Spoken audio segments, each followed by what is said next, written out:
Love Woodward Sports? Love wearing clothes? Then you should be wearing Woodward Sports clothes. Check out our full line of merch at woodwardsports.com. Just click on Shop. We have all your favorite designs, like Dan Campbell kneecaps, Woodward Golf, and of course, our own logoed out merchandise. Men, women, infants, kids, all love Woodward Sports. Impress your friends. Impress your boss. Impress your dog. Buy Woodward Sports merch today.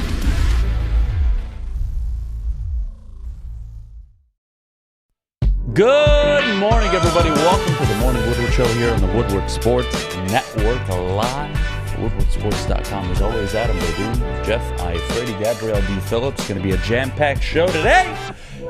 Nobody's here. Nobody's here, so you're just going to have to listen to me talk. It's going to be fun.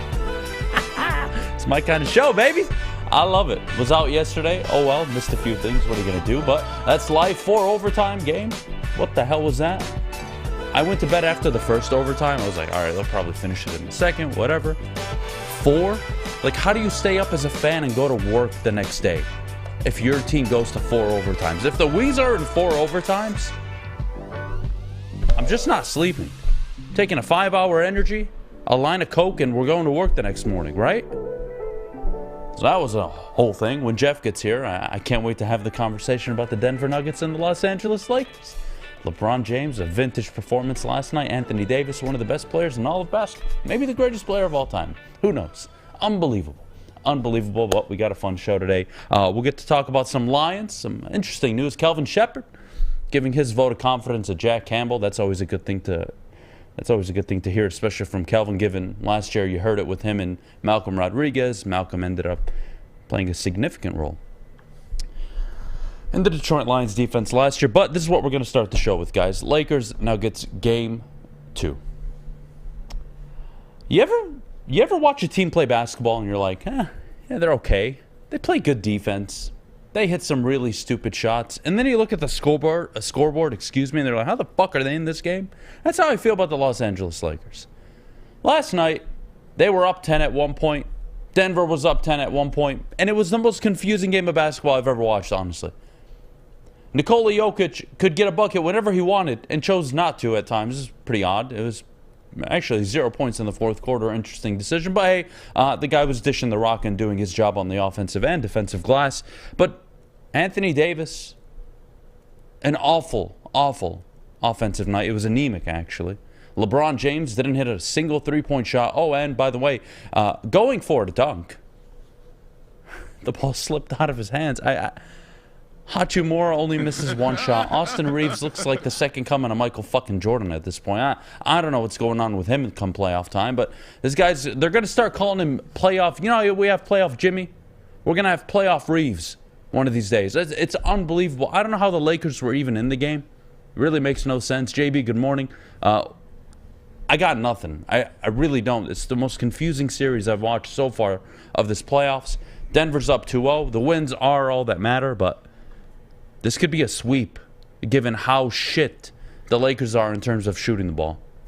I mean, you might be on to something there. I didn't really think about that. I had some hope for the Lakers and LeBron James, at least just from that coming back in Game 1. And then Game 2 looked like it was going to be all L.A., but, man, just the back and forth. And, of course, LeBron just not carrying in the fourth quarter. I mean, yeah, I don't but know it if took you've seen Jamal Murray 23 points, I think, is the exact number in the fourth quarter. In the fourth quarter, yeah. I mean, what?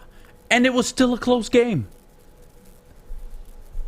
It's unreal. It's really unreal. I don't know if you've seen the play where LeBron just kind of just gave up on defense and was like, "You guys got it." I mean, I was talking about this before the show. We were talking about just some of the all-time greats. Obviously, LeBron is up there, but imagine Michael Jordan took the Washington Wizards to an Eastern Conference final in his late 30s, and he looked like that last night. I mean, that's just not a fun sight. I don't enjoy that. I don't enjoy looking at one of the 2 greatest basketball players of all time in LeBron James and saying, oh, that was really, really fucking bad. Like, the team settled for threes. It was an awful performance. Again, defensively, they're good, but I mean, Jokic made quick work of Hachimura. They had a few stops, but there is no solution for Jokic. AD's not even a solution. He's the best defensive player, arguably, in the NBA. So I'm not sure what the Lakers do to adjust. Maybe their role players will play better. better than they have already in the first 2 games now that they're at home? Maybe. But this is shaping up, JB, to be a 4 or 5 game series. It's not looking good. You can't lose those kind of games. You can say, well, it's better than getting blown out, but to me, the Nuggets are more than capable of shooting out of the gym in Los Angeles.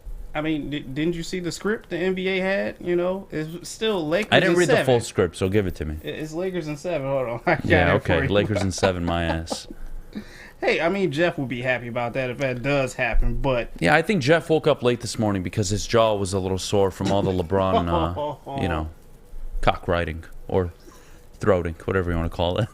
All right, but the script goes, the Los Angeles Lakers will defeat the Denver Nuggets in Game 6. Even gives the date to May 27, 2023. Joker will score 40 points, a 40-point triple-double in Game 3, which is coming up pretty soon. So, but still, they still have the Lakers going all the way to the finals to play the Heat. Kind of crazy. I mean, I don't believe in rigged shit. I know there's the controversy in the Boston series with the ref that looked like he was upset. And people are saying, oh, he lost his parlay.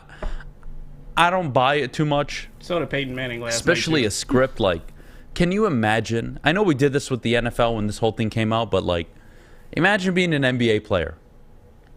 And think of some of the best and some of the worst ones. You give Charles Barkley the script. Hey, you're going to lose in the NBA Finals to Michael Jordan. It's not going to be pretty. You're going to have a Hall of Fame career. You're going to be an MVP.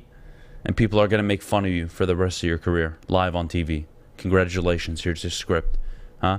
What about Tyler Hansbrough? Hey, you're going to be the most overrated college player in the history of life. You're going to get to the NBA and you're going to be buttsack. You're going to be garbage. Tyronn Lue, hey, we're going to have a guy step over you. It's going to be the most disrespectful thing in the NBA history. Hey, Ron Artest, we need you to go lay down because we're going to pay fans to throw shit at you. And then Ben Wallace is going to come try to fucking kill you. Yeah, okay, scripts. Imagine.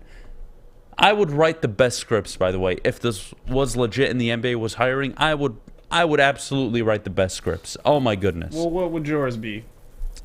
You want to use one of the current series or just, give a... Just any series that you would have in the finals. All right. We would set up a finals between Jason Tatum and the Boston Celtics versus Nikola Jokic and the Denver Nuggets. And in those finals, we'll have the Boston Celtics capitulate and get swept. And Jason Tatum will score no more than 10 points in each of those games in the finals. And it'll be a sight to see. Boston will be burning. Everybody will be upset. Joe Mazzulla will probably be fired. Jaylen Brown probably traded. And I like seeing shit hit the fan. I like to see things blow up. Honestly, I know that's pretty it's pretty aggressive, but that's what I like to see. I like to see things just completely fall apart. Turns me on a little bit, to be honest with you. I mean, 10 points from Tatum each game? Oh yeah. He will not score more than 10 points. That's his script. I'm going to hand it to him. He's going to be like, dude, what the fuck? At least, like, if I'm going to go out losing, let me go out losing like Kobe. Like, nah, fuck you. This is your script, buddy. 10 points per game. How many is Joker scoring? Oh, God. Joker's getting 70 a night. 70, 20, and 20. That's the script. He's not going to miss a single shot either. I don't know how we control that, by the way. Hey, Jokic, you got to go 7 for 7 from 3. Good luck. They can Unreal, edit that. man. They can edit Unreal. that back in the back. It's okay. Unreal. Look, we're going to open up the phone lines too, by the way. 313-552-6322. We'll start taking your calls. Coming up next, Calvin Shepard gives his vote of confidence for Jack Campbell. I can't wait to have a conversation about that. But before we do, I got to tell you about my good friends over at Planet Fitness. Sign up today if you haven't already. $10 a month is all it takes. But if you're a high schooler, ages 14 and 19, in all of North America, you can work out up until August 31st for free. Yes, you heard it right, for free. So if you have kids or you're a teenager watching the show, get to a Planet Fitness in North America. You'll be able to work out for free up until August 31st. We'll be right back. It's a great day to get some Centron in your life. Okay. There it is. Centron, here we go. Gotta grab the cranberry. Oh wait, it's 2 for $4. Gotta double up with the classic as well. Centron World, baby. Centron, available at select Krogers. And if you want to know how, go to @CentronWorld.com. You get dope like me. You know what? Why wait?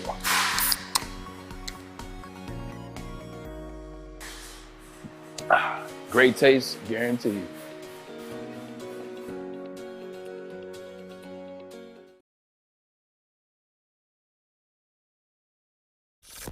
Woodward Avenue, the first paved road in America. Woodward Sports, the first sports network born in Detroit and made for Detroit. You have an opinion? Make sure it's seen and heard. Corner, jumper, tweet us, hop on the YouTube chat, slide in the DMS at Woodward Sports on all social media. Right, we're back here on the Morning Woodward Show live, woodwardsports.com. You know, guys, you almost didn't have me today, by the way. My sinuses are absolutely kicking my fucking ass. I can barely breathe, to be honest with you. That's why I can't even complete a goddamn sentence. But imagine I wasn't here. Jeff would have slept in. Gabby is out on a golf event for the network. And you would have had Flannel Sam up here. Hello, guys. The Lakers become the 17th team in NBA history in the Western Conference Final to go down 2-0. But I'll tell you why LeBron James, the greatest player who's ever lived, will come back down 2-0 and win this series in 7. And we will call him the greatest ever. Imagine you would have Flannel up here. Huh? Miserable. Oh my God. Just listen to a fucking computer. I love Flannel. I love him. But imagine. That's the hand you were almost dealt this morning, America. You're welcome. You're welcome. I decided to wake up and actually show up to work. You're welcome. Anyways. Calvin Shepard. Oh, God. Gives his stamp of approval for Jack Campbell. And you know what? We saw the clip come out, and I didn't get to talk about this yesterday, obviously, because I was out. But you saw the clip come out with Tampa Bay really deciding between two players. To them, a linebacker and Kalijah Kancey. Had the Lions gone Kancey, you would have expected them to went ahead and taken Campbell. Had the Lions taken Campbell like they did, obviously they would have drafted Kalijah Kancey. Everybody's happy. We move on. Cool. But is it me? And please comment in the chat. Leave your opinions. Hell, you can call in. 313-552-6322 is the number. But is it really just me? Like, I don't see the big story here. With Jack Campbell's draft status, where he was picked, and the Calvin Shepard thing, again, I'll get to in a second, but I'm not understanding the blowback on the pick. He was a late first-round pick, early second, prior to the NFL Draft Combine. He tested out of his fucking mind, and you would have expected him to move up 4, 5, 6 slots. And what were the teams prior to the draft that really needed a linebacker? You would have considered the Bills. Hell, you would have even considered Dallas, maybe? There was Tampa Bay and Detroit. Anywhere between 19 and 24, to me, was perfect landing spot for Jack Campbell. It just so happened that the Lions fell back to 18, or excuse me, traded, had the 18th overall pick, and that's the move they made. I'm not getting it at all. Is there a problem that I'm missing? Like the Jahmyr Gibbs pick, I get it. I get the backlash. I really don't understand drafting a running back that high, but hey, again, they see him as a weapon. We're going to see how it's going to play out. I think Jahmyr Gibbs is going to be a good football player, but the Jack Campbell blowback, I'm not understanding. I'm not. Luke Kuechly went 9th overall, I believe. And that's what you're drafting this kid to be. One of the best linebackers in the league within 3 years. So what's the problem? Am I missing something? Let's go to the YouTube chat. Let's see. These rookies are Hall of Famers day one. Okay. Ridiculous to say Campbell wasn't worth a late first-round pick. He was going to be there 15 picks later if the Lions didn't take him at 18. No, I don't agree with that. I don't think Campbell makes it out of the first round. I thought that after the combine. I thought it before the draft. And look, you can argue that, 18 for you is too high. Okay, whatever. But to draft a linebacker at 18, that's not unheard of. That's not a data point where I'm looking and scratching my head. Again, you like the player, you don't like him. That's a whole different thing. That's your opinion. I can respect that. That's fine. We can move on. people freaking out about Jahmyr Gibbs at 12, I can understand. Data isn't all that pretty when you talk about running backs that are taken that high. It's just not. But hey, doesn't matter, right? He's on the team now. You got to get behind it whether you like it or not. And we'll see if he justifies the pick. But the Jack Campbell thing, I never understood, and I thought it was funny how Tampa Bay came out and they released that video. I think it's very interesting. And also, Kalijah Kancey wasn't supposed to be a first-round pick, so I'm shocked he went, remember? Remember that draft talk? That was fun. But anyways, Calvin Shepard gives his stamp of approval on Jack Campbell. Says he's got rare mental and untapped physical potential. And look, every coach typically talks up their players. But Kelvin's got a track record that I like, to be honest with you, especially when he talks about players publicly. So my biggest takeaway from Kelvin Shepard's conversation was, to be quite frank, this is a starting linebacker, the number one. Alex Anzalone will be on the field. He will be the communicator. He will have that green sticker. He'll be that guy this year. But I think the Lions know very damn well Jack Campbell's going to be probably a top 3 defensive rookie of the year ballot easily. He's going to be a 100-tackle guy. We'll see his ability to get after the quarterback. It's probably not going to be his forte, but hey, we'll see what he does there. Dropping back into coverage, I think that's the biggest need that the Lions really needed with linebackers. How it will help the run game, that's going to be a whole different conversation, but I can't wait, man. I can't wait. I actually understood the Jack Campbell pick more, JB, than I understood the Jahmyr Gibbs pick. Well, wait. How did you understand that more? Because I wasn't outraged by Campbell at 18 because I thought he was a late first-round pick. So, Okay. like, him going 5-6 spots of where I thought he would have gone isn't blasphemous. It's not, like, unbelievably impossible for me to put 1 and 2 together. Yeah, it's not unreal, but just the way the draft started and the way the draft went, it was kind of like, all right, we got a running back with our first pick. You kind of saw that maybe you should have gone after that, defensive tackle, because we did pass up on Jalen Carter. So your guy was right there as well, too, Kalijah Kancey. Yep. So that's where I thought they were going and thought that they were headed to. But, I mean, we were all surprised at draft night. Yeah, again, I said this, the draft was a Thursday night. So I said this the Wednesday before. I brought up the last 10 years of NFL drafts, and we went through players that went in the late first round, early second, that if you look back, you would have taken them in the top 10, right? And my point with that was, this happens every year. I kind of don't mind being shocked this year. Like, I'm not trying to follow. Look, the Aiden Hutchinson draft, that was a layup. The second they took Trayvon Walker, I think everybody in Detroit was unified. That was the obvious pick. This year's a little different. They trade out of their pick. They pass on Beydoun, like many wanted. They pass on Jalen Carter. Thank you very much. Okay, cool. You understand it. They take the running back at 12, who, if you just go off of the NFL board, according to the Lions, Jahmyr Gibbs was a top 3 talent in terms of offensive weapons. That's where the Lions had him ranked among the NFL. Their big board. He was one of the 3 best offensive prospects, and they got him at 12 in their mind, right? So when Deebo Samuel goes in the early second round and you look back, you're like, damn, I would have taken him top 15. Or you look back and you see some of these guys, TJ Watt going 25th, I believe, overall. Yeah, you would have taken him 3rd, 2nd, 1st overall, right? So my argument on that Wednesday was, I don't mind being shocked if you're right.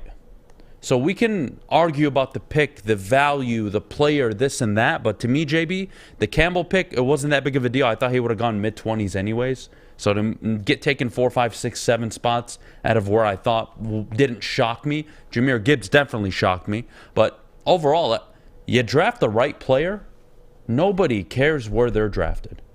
And that to me is everything. Jahmyr Gibbs ends up being one of the 3 best pass catching backs in the NFL, and he goes for 600-700 yards receiving in 2 years from now, 3 years from now.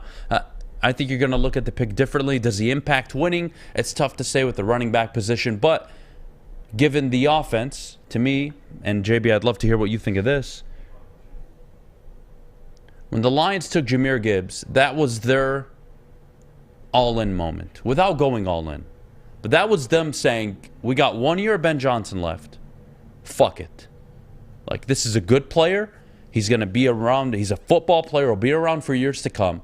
But we're going to give Ben Johnson a dynamic back because I think we all remember what the offense looked like when Swift was healthy. I think you all remember that Washington game. So you give me anything remotely close to that, maybe even better than excellent. If you're Ben Johnson, you're sitting there saying excellent. Oh, early second-round pick, we'll take a tight end. Thank you very much. So now I've given Ben Johnson one of the best offensive lines. I've given him Sam Laporta, a rookie tight end. I've given him Jahmyr Gibbs, David Montgomery, Amon-Ra St. Brown, Jameson Williams when he returns from suspension. And then I have the Jared Goff connection with Khalif Raymond and Josh Reynolds. I think the Lions are going to be okay. And to me, it's a signal that they're going all in. They're going all in on the year offensively. And I think they'll worry about defensive tackles. And I think they'll worry about depth as the years go on. This rebuild's not over, but they're definitely contenders in the North. What do you think of that, JB? I mean, I think you're spot on. As you said, it's not going to be a reach if these guys hit and if these guys actually make themselves a big name rookie their first season out. I'm not saying they're going to be, Pro Bowlers by the end of this, but still, it's not a reach if you just see the guys and see the potential that they have. And it's obvious that the Lions and Brad Holmes has picked 3 players already that have been graded pretty high. So, I mean, I think Brad Holmes is in the right mindset of having a plan for this team. So, hey, hats off to these rookies. I think they're going to do great things their first season out. So, I think we all will be surprised, and honestly. Surprised, I understand. Again, I'm on board with the Jahmyr Gibbs pick, but you take Brian Branch in the second round, I think it kind of eliminates all the... And who knows? There's medical that comes out that you just don't know, right? So there's always medical. There's always a million things that happen behind the scenes that you're just not going to know until after the draft. And these reports won't come out. And players are going to fall. Players are going to rise for a plethora of reasons. So it is what it is. Can't wait to see Jack Hamill on the football field for the Lions.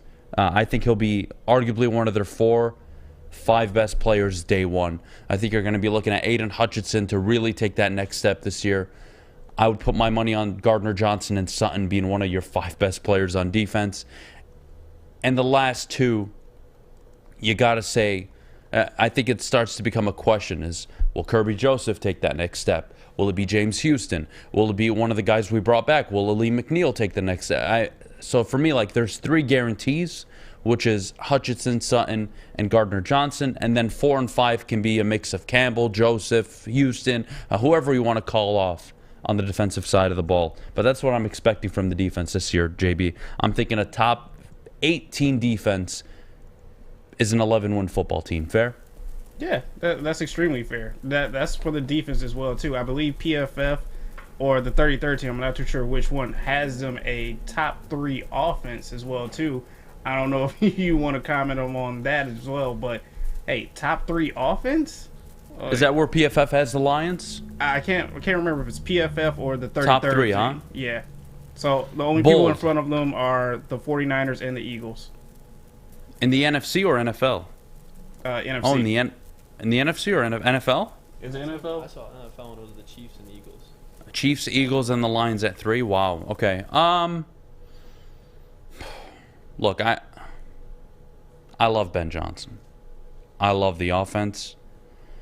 For me to commit and say top 3, I think would be irresponsible. I think to say top 10 guaranteed, that's fair. I think if you want to say they're top 7 guaranteed, I think that's fair as well.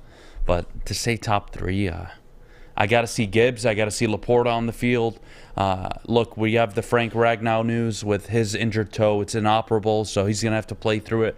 What that's going to mean for the Lions. Look, I believe in the offense, but to say top 3, I mean, you're going to have a winning football team this year. One of the things the Lions were last year was a losing football team to start. And that's when they had historically one of the best offenses in the NFL. So when you're down, you're going to have to throw the ball more. You're going to have to push the yards tally up. You're going to have to push, score more. Now that they're going to be in winning positions, and I believe they're the favorites in 12 of their 17 games this year, now that you're going to be in pole position to win these games, you're going to run the ball more. You're going to be in situations where you're going to settle for 5, 6, 7 play drive, and you're going to run the ball a lot, waste a few minutes, and then you're going to punt it away, and you'll be like, yeah, I'm happy with that.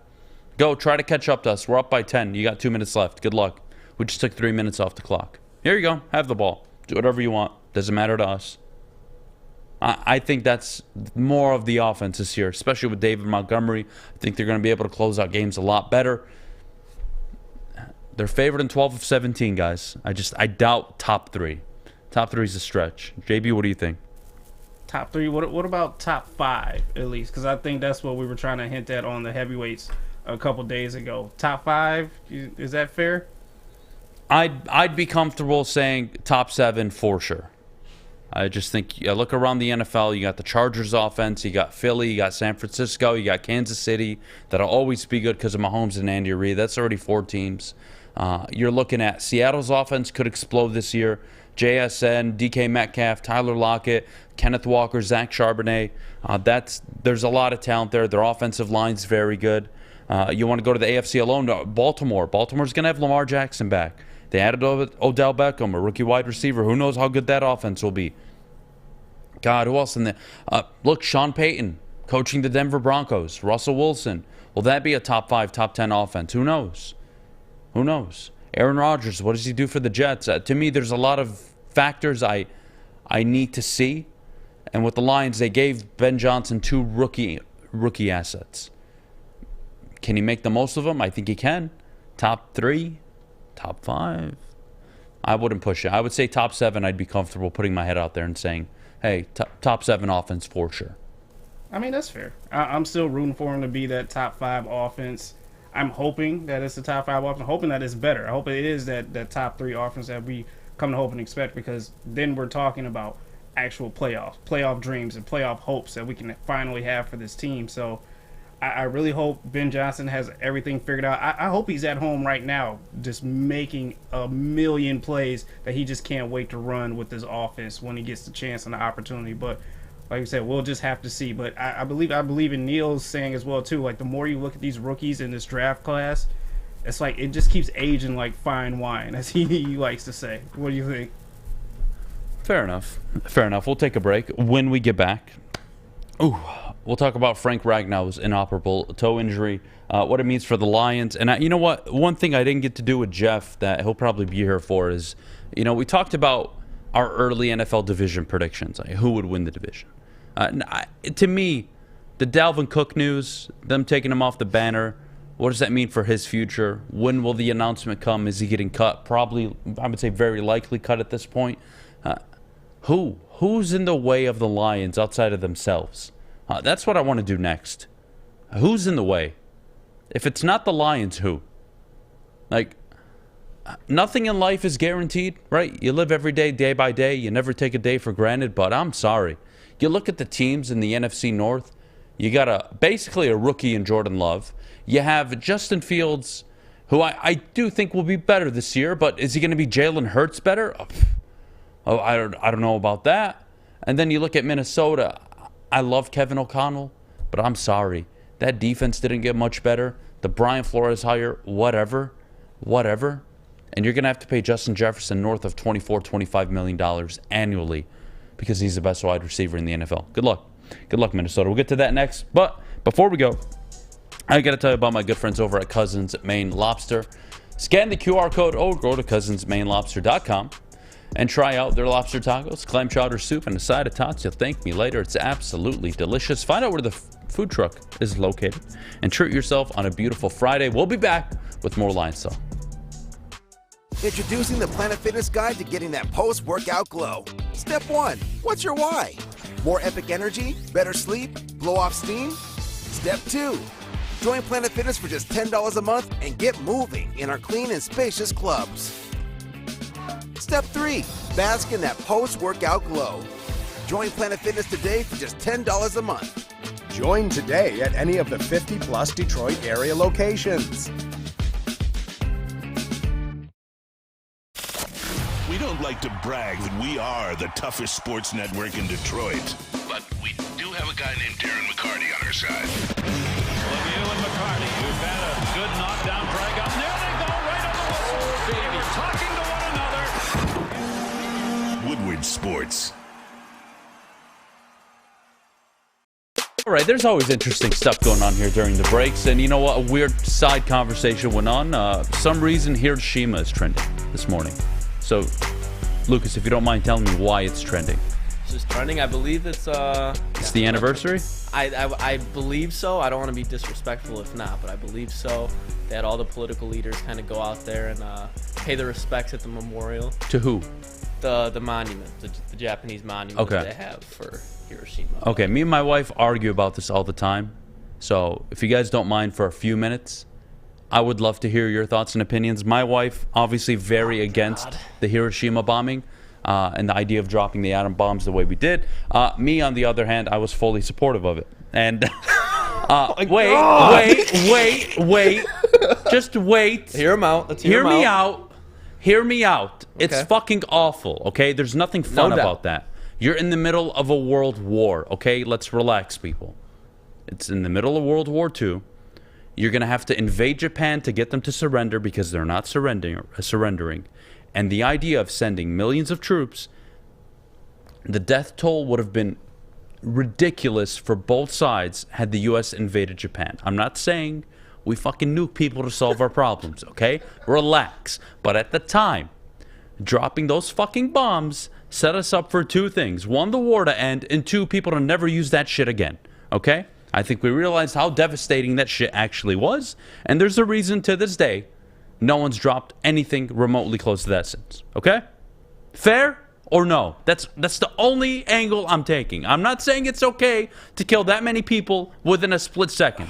I'm not saying it's okay that generations were fucked after that because of all the shit, okay? I'm just saying, if I was president, it's really hard for me not to say I wouldn't have done the same thing. Hindsight 2020. Am I the only one in this room that really thinks this way? I would say yeah. I would say when it comes down to laying nuke power on a country that's roughly the size of, like, I mean, it's bigger, but like Hawaii, I just don't see the point in it. I say go in there and carpet bomb the fuck out of That's them. not how it works, though. We tried that in Vietnam all those years later. It doesn't work.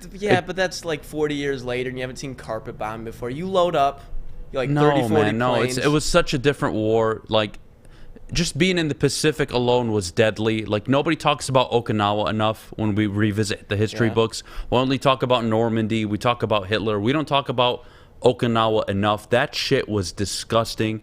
That was savage. That was some of the worst fight. Everybody that got deployed to the Pacific had it much worse. It was horrendous.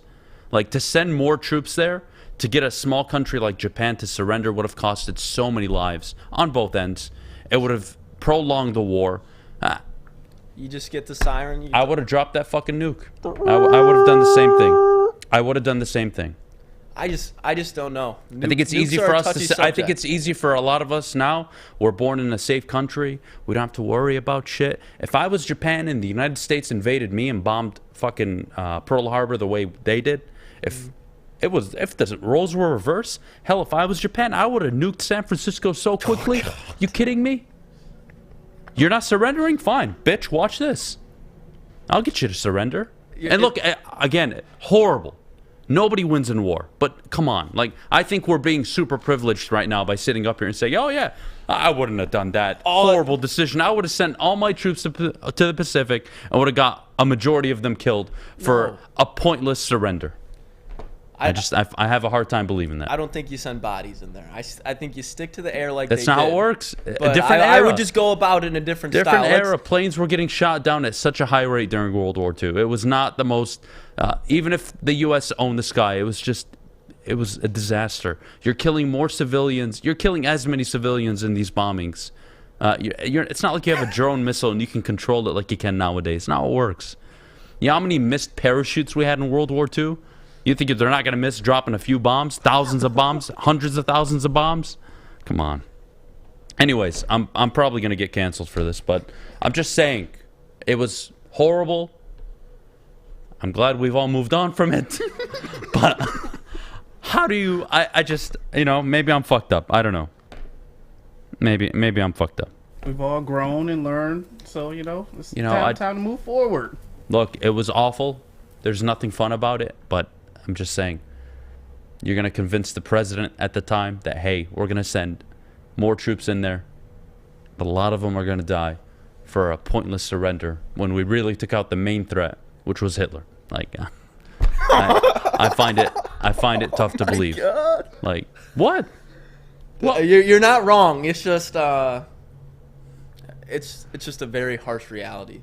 And at 8:35, I mean, I'm ready for it. Again. I wasn't alive. My grandfather's cousin served. All I know from history, from stories in the family, is that was a horrible war. The Pacific was nasty. It was nastier than Normandy. It was nastier than Europe and all the fighting that was going on there. You deploy troops. It would have put D-Day to shame. That's how bad it was in the Pacific. So I don't know. I don't know. Maybe I'm an asshole. Maybe I'm a fucking asshole. I don't know. I think you stayed inside the lines pretty well there. Nothing too bad. I'm not. It's not about staying inside the lines. But it's just, I'm saying, like, you weren't just talking out your butt there. No, it's just war sucks either way, right? You think people are happy about this whole Ukraine-Russia thing? No. That's why it scares me. I don't want a nuke coming over here. That's how I'm saying. Well, like, if I was just chilling in the Japan, just, minding my business on a nice, I don't know, we'll call it for the sake of the conversation, May 5th. Or I don't May know. 19th. When you're the Japanese and you refuse to surrender the way they did in a clearly lost war, like, again, sucks. But you kind of fucking had it coming, dude. Not wrong. I'm going to hell. I think I'm going to hell. Wrong? Am I wrong? Can we get a poll in the chat? Can we get a poll in the chat? Am I wrong? Honestly. You're not wrong, but I don't think you can go on the right side either. I think you just gotta leave nukes and people out of the equation. You can't though. It's war. You know who wins war? If you can design a nuke, you can't tell me you can't come up with like 40, 50 bombs. They could do the same size. It's not gonna create massive radiation in an anime culture spawns. It's not. Look. Nobody wins in war. Everybody loses. No. Mm-hmm. Young people die. Innocent civilians die. It's the worst thing ever. Having said that, there's no bombs you make at that time that prevent or force the Japanese hand and make them surrender. I don't see it. That was the only option at the time, in my opinion. Could they have sent in their troops? Yeah, sure. I'm not for that. You would have an estimated million people would have died. I'm not saying Hiroshima was okay or that like it should be celebrated, but war fucking sucks, man. War fucking sucks. And if I was the Japanese and the U.S. bombed my place, and then we went to war and we were winning the war and the U.S. failed to surrender, and I had to debate between invading New York or nuking it, fuck it. Oh, God. Again, it's easy for us to say.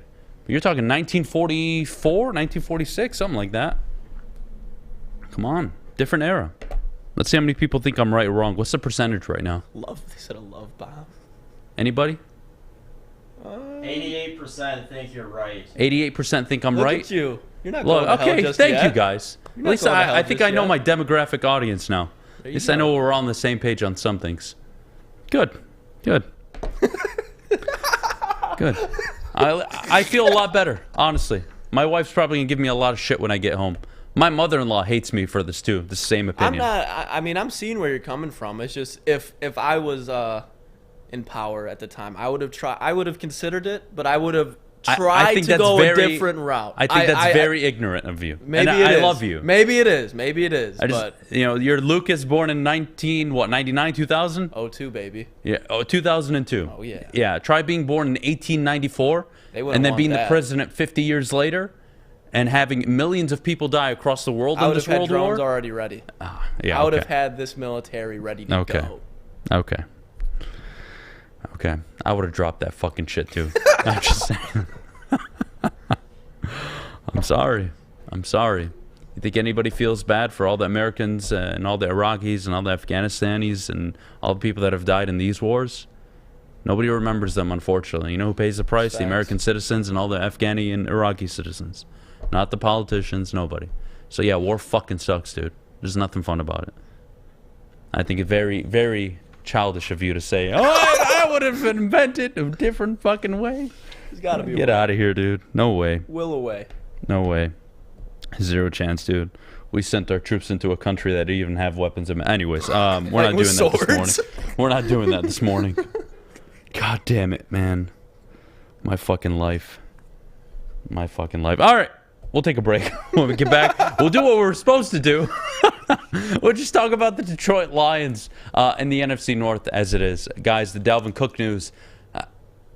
Please, tell me who stands in the way of the Lions in the North. They're the obvious favorite. They're the betting favorite. It's national consensus at this point. What stops the Lions from winning the North? We'll do that next, but before we do, I'm going to tell you where I got my haircut yesterday, and that was at Lady Jane's. Haircuts for men, open 10-8, 7 days a week, walk in anytime, no appointment necessary. Their excellent stylists will take care of you like they always take care of me. So get to a local Lady Jane's near you. Lady Jane's, it's wicked awesome.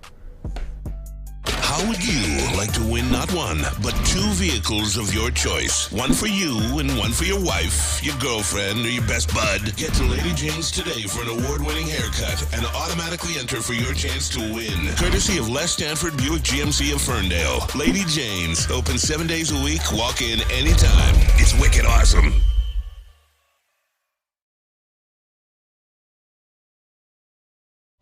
Since the dawn of moving people, Chevrolet has led the way. The world of transportation is changing. At Feldman Chevrolet, we are leading the charge forward. With every electric vehicle, every mile traveled, one Feldman at a time. The company that puts more Chevys on Michigan roads is now the #1 name for Chevy electric vehicles.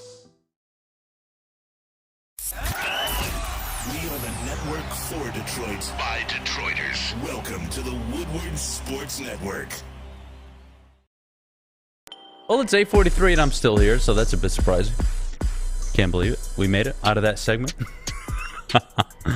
Oh, God. Not canceled yet. Not yet. One day. One day. You know what? Look, again, not to be... it's not that I'm right either. I think it's very easy for us to say what we would have done looking in the past. If I was the driver when JFK was shot, I would have been swerving. Motherfucker decided to drive straight and slow. Easy for me to say. Who knows? He probably shot him too. Anyways. Dude, man, I can't. I can do this for 2 hours straight. I could talk about history, man. God damn it. It's the only subject in school that kept me awake. Anyways. The Detroit Lions are obviously the favorites to win the NFC North, and the more I think about it, the more I come up with, I don't think this is some exclusive, one-of-a-kind, unheard-of opinion, but who's standing in the way of the Detroit Lions other than the Detroit Lions? Yes, the Packers have a nice defense. Yeah, they got A.J. Dillon, and yeah, they have Aaron Jones, and they got a nice receiver in Christian Watson, and okay, and they drafted some good, okay, fine. Jordan Love is a huge question mark. I go to the Bears, $80 million on 2 linebackers. Good luck with that. Yeah, you added DJ Moore. I think he's one of the more underrated receivers in the NFL, but Justin Fields, is he going to develop from year 2 to 3 the same way Hurts did? I'm not going to buy that as a passer. If he does, great. And I think that would be a legitimate case. And then you have the Vikings. The Vikings, who won 13 games last year, 11 of which were one-possession games. Now, to break it down a little bit for you, had the Vikings gone 7-4 in one-possession games last year, they would have been considered one of the best teams and one-score games in the NFL. One of the best. Not average, not good, not even above average. One of the best in the NFL. And they would have won 9 games had it played out that way. And do I think they win 9 games again this year? I don't. Do I think they regress? I do. Do I think they fall from 13 to 6, maybe even 5 wins? I do. So who stands in the way of the Detroit Lions? You tell me. Phone lines are open. 313-552-6322 is the number. The chat is open as always. You guys tell me. Who stands in the way of the Detroit Lions other than the Detroit Lions? JB? I think it's just us against us, pretty much. I really do. The Packers, like I said, I think they're in the bottom of the NFC North, even though the question mark is of Jordan Love. Bears, I'm still high on at least. As you said, they overpay for a lot of people, but they brought in a lot of talented players as well, too. So that's a maybe right there. The Vikings, I don't want to turn my back on Kirk Cousins and Justin Jefferson right now, even with the Dalvin Cook news. So, still, it's Detroit versus Detroit. That's the only thing. You know, if you guys don't mind dealing with me for the next minute, JB, can we switch the camera and you know where to put it? Oh, no, don't hide. Don't hide. Don't hide, mister. I fell asleep because I was having a foursome last night. I can't even sit in his chair correctly. You know what your tattoo says? I came, I saw, I conquered, right? I think you just came. That's all you did last night. That's why you slept in. All right, listen. The basketball gods, they were looking out for me. Oh, yeah, I'm sure. The way that game ended was disgusting. Oh, yeah. And then unfortunately, I kind of slept in. All right, well, you missed a lot. Do you think the United States should have dropped a bomb on Hiroshima the way they did? Oh, boy. No comment. Okay. All right. Yeah, all right. No comment on that one. All right. I just went to JB for this, so I'll go to you. Welcome back. This guy's such a diva. Anyways, Jeff, who stands in the way of the Detroit Lions from winning the NFC North? The Packers, the Bears, the Vikings, or the Lions themselves? I'm of the opinion, and JB, I think you would agree with me, it has to be the Lions are standing in their own way. I think they control this division, and they control their destiny. I think that's fair. I would say the Lions. I know we bring up the Vikings a lot, but legitimately, as a roster, it's just the Lions. And we had this discussion on Jeff and Gentry yesterday. If you talk about NFC North competition, I don't even think, in as much as I talk about the Vikings, they ain't winning this division. So if you talk about legitimate NFC North contenders, it's just the Lions. So it starts with shooting themselves in the foot, which, you know, they didn't do last year at the end of the season, and this year they have a much better team. It's just the Lions. I can't see a scenario where the Vikings are legitimately You out of breath? competing. You okay, buddy? I just ran in here from down the street, and you just made me go on a spiel here. But no, it's just the Lions. I don't see, even the Vikings, they cut Dalvin Cook regardless if he's there or not. They beat him twice last year, or technically once. Should have been twice. So it's just the Lions. I missed you yesterday. Sorry I couldn't show up. It's all good. Me and Sam Flannel, we held it down. You guys have fun? How'd your Lakers Yeah. segment go yesterday? I heard you guys were cocksucking LeBron James. No, we for about actually half hour. weren't. We only did one segment for NBA, to be honest with you. We didn't even talk about... That's impressive. Yeah, I'm shocked. Yeah, well, besides the Pistons, but actual NBA playoff talk, it was one segment, and we probably spent like 8 minutes on it. Rumors are you were experimenting with another man last night. No, Is that true? where are these? Hey, okay, yo!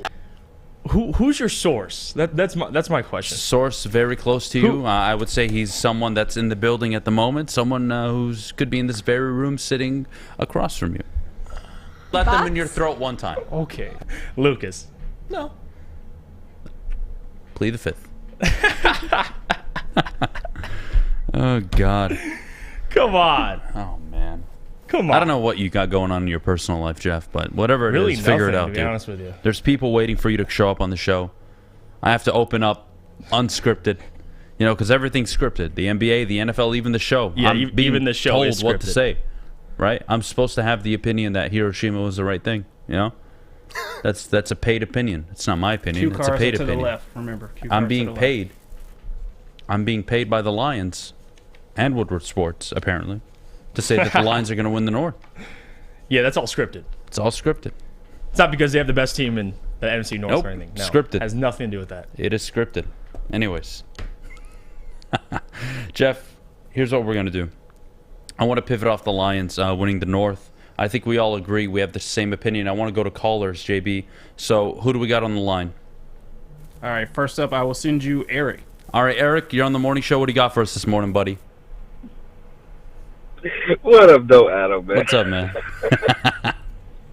Man, they gonna drop a Hiroshima cancel bomb on you. Man, you got me tripping this morning, man. Man, Adam, I'm with you. I'm gonna get thrown out of I here. would have nuked them too. You shouldn't bomb Pearl Harbor. That's what set it off. That's what I'm saying. I mean, that's what I'm saying. It's terrible. It's terrible. If you don't want the repercussions, don't start it. Have that's all I'm saying. Actions have consequences. Hey, we teach our children that, don't we? Hey, your kid climbs up for the cookie jar. He grabs it, it falls, it breaks, makes a big mess. You smack him across the face. Tell him, don't fucking do it again. Hey. All right, maybe not that bad, but you guys get what I'm saying, right? Hey. Man, Adam, you gonna get me canceled too, man. Kick your kids down the stairs. It works. I gotta ask you, Eric. The Lions, I think we all share this opinion, but I want to know what you think, and really a lot of other people here, is I think they're the only team that stands in their own way from winning the North this year. I don't think there's a team that's going to compete with them and get close to the 10-11 win mark. Would you agree with that, or do you think the Packers, the Bears, or the Vikings are better than maybe what I believe? I actually agree with that, Adam. Only thing I think stopping the Lions is a serious injury to Jared Goff. And that's the only way, because if you look at Minnesota, you lost Smith. They traded him. Yep. That's a big key in their defense. Dalvin Cook, he go. That's a big key in their offense. They going to take a step back. And Kirk Cousins, I mean, he is what he is. So you continue. I think they're going to take a step back. I'm with you. Last year, they was an 8 or 9 win team, for real, if we really look at it. The Packers, Jordan Love don't scare me. I feel like if you Green Bay, you don't get to go from Brett Favre, Aaron Rodgers, and Jared, and Love being another Hall of Famer. No, y'all got to step back. Y'all got to go in quarterback purgatory for now. And Chicago, I'm kind of with JB. It's something there. It's not there enough to scare me, but it's something there. So I feel like only the Lions will be the Lions' downfall. So I'm with you, Adam, on that one. Fair enough. Jeff, what do you think? We should win this division easily. Yeah, I'm with you, Eric, and I appreciate the call this morning, buddy. I hope you're enjoying the show. Thank you so much. I struggle. You're welcome, Adam. Y'all have a good day. My man. Yeah, appreciate you, Eric. My man. I struggle to... Here, let me put it this way. Okay. Call me crazy.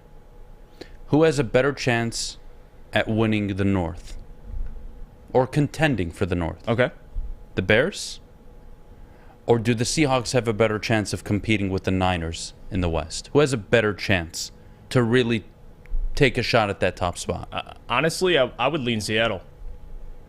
Okay, that says a lot. Yeah. Okay. Speaks to the division too. Well, I think that's probably where my point is. Yeah. So. Nah, I would say Seahawks. All right, let's go to the next caller. JB, who do we got? All right, I will send you guys Mike, who is calling from North Carolina. Oh, Mike from North Carolina. Good morning, buddy. How are you doing? What do you got for us? Awesome, man. To the question, I was at that game again here in North Carolina where we gave up 300 yards in the first half. Ooh. So it was brutal. It's cold, but can the Lions stop a running quarterback? I mean, how many times did we see? These quarterbacks getting that first down and containing him. So can we contain Fields? Other than that, it's just the Lions that are in their own way. I mean, that's the only question I have. I wish I had a definitive answer for you on whether or not they can stop a running quarterback. They obviously failed to do it last year. I mean, Justin Fields ran all over this team, but the addition of Jack Campbell, I think you got quicker, you got smaller technically. The way they're going to play a defense, probably 4-2-5. I would say that you're more equipped to handle a Justin Fields this year than you were last year. You have C.J. Gardner-Johnson probably lining up in the nickel. You got Kirby Joseph in the secondary, but not so much Kirby. I'm more so looking at Tracy Walker in the secondary to help with that. I'm looking at Jack Campbell. I mean, he tested out of his ass at the combine. Bona fide athlete. In the open field, I mean, Justin Fields is going to be 9 out of 10 players in the NFL. It's just how it works. Like, you get a guy like that in the open field, you're fucked. But can you contain him? Can you do a better job? Can you prevent him from getting to that next level and really hurting you? Are you going to accept the 7, 8 yard, 9 yard rushes? Yeah, okay, fine, as long as he doesn't gash us for 40, 50, 60. So I wish I could give you a definitive answer. I want to believe they can be better against the run this year in terms of quarterbacks. I can't give an honest yes definitive answer, Jeff. I can't. And I think you could make a point too that secondary much improved, which again by default helps that defensive line. Last year, even Fields at Chicago, that secondary, you saw some broken down plays. Cole Kmet, if you watch that game at Chicago, Lions ended up winning it, but still Fields, like in pass coverage, the Lions, it's night and day from last year. I know the defensive line, it'll get better by default because Aiden, Houston, these guys are getting a year older, but that secondary to me is everything. Especially now with the addition of DJ Moore. They have Darnell Mooney, they have Claypool, Cole Kmet. They got receivers, but that Lions secondary is night and day from last year.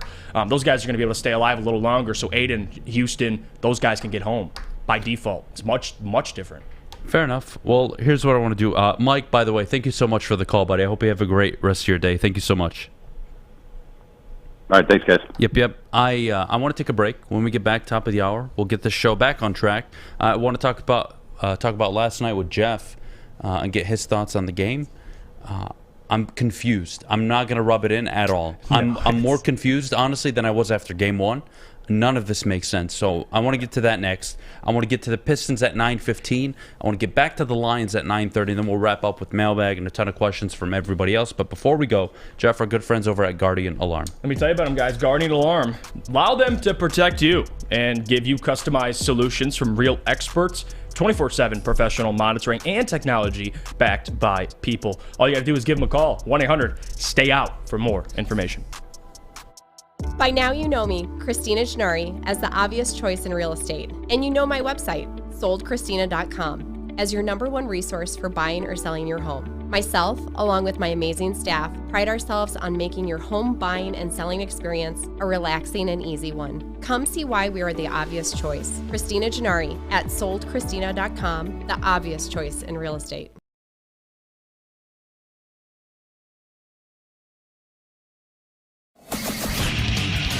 Get a shot up. This is for the win. All of Detroit's sports teams live on Woodward. All of Detroit's sports coverage lives on Woodward Sports. Driving the best in Detroit sports coverage.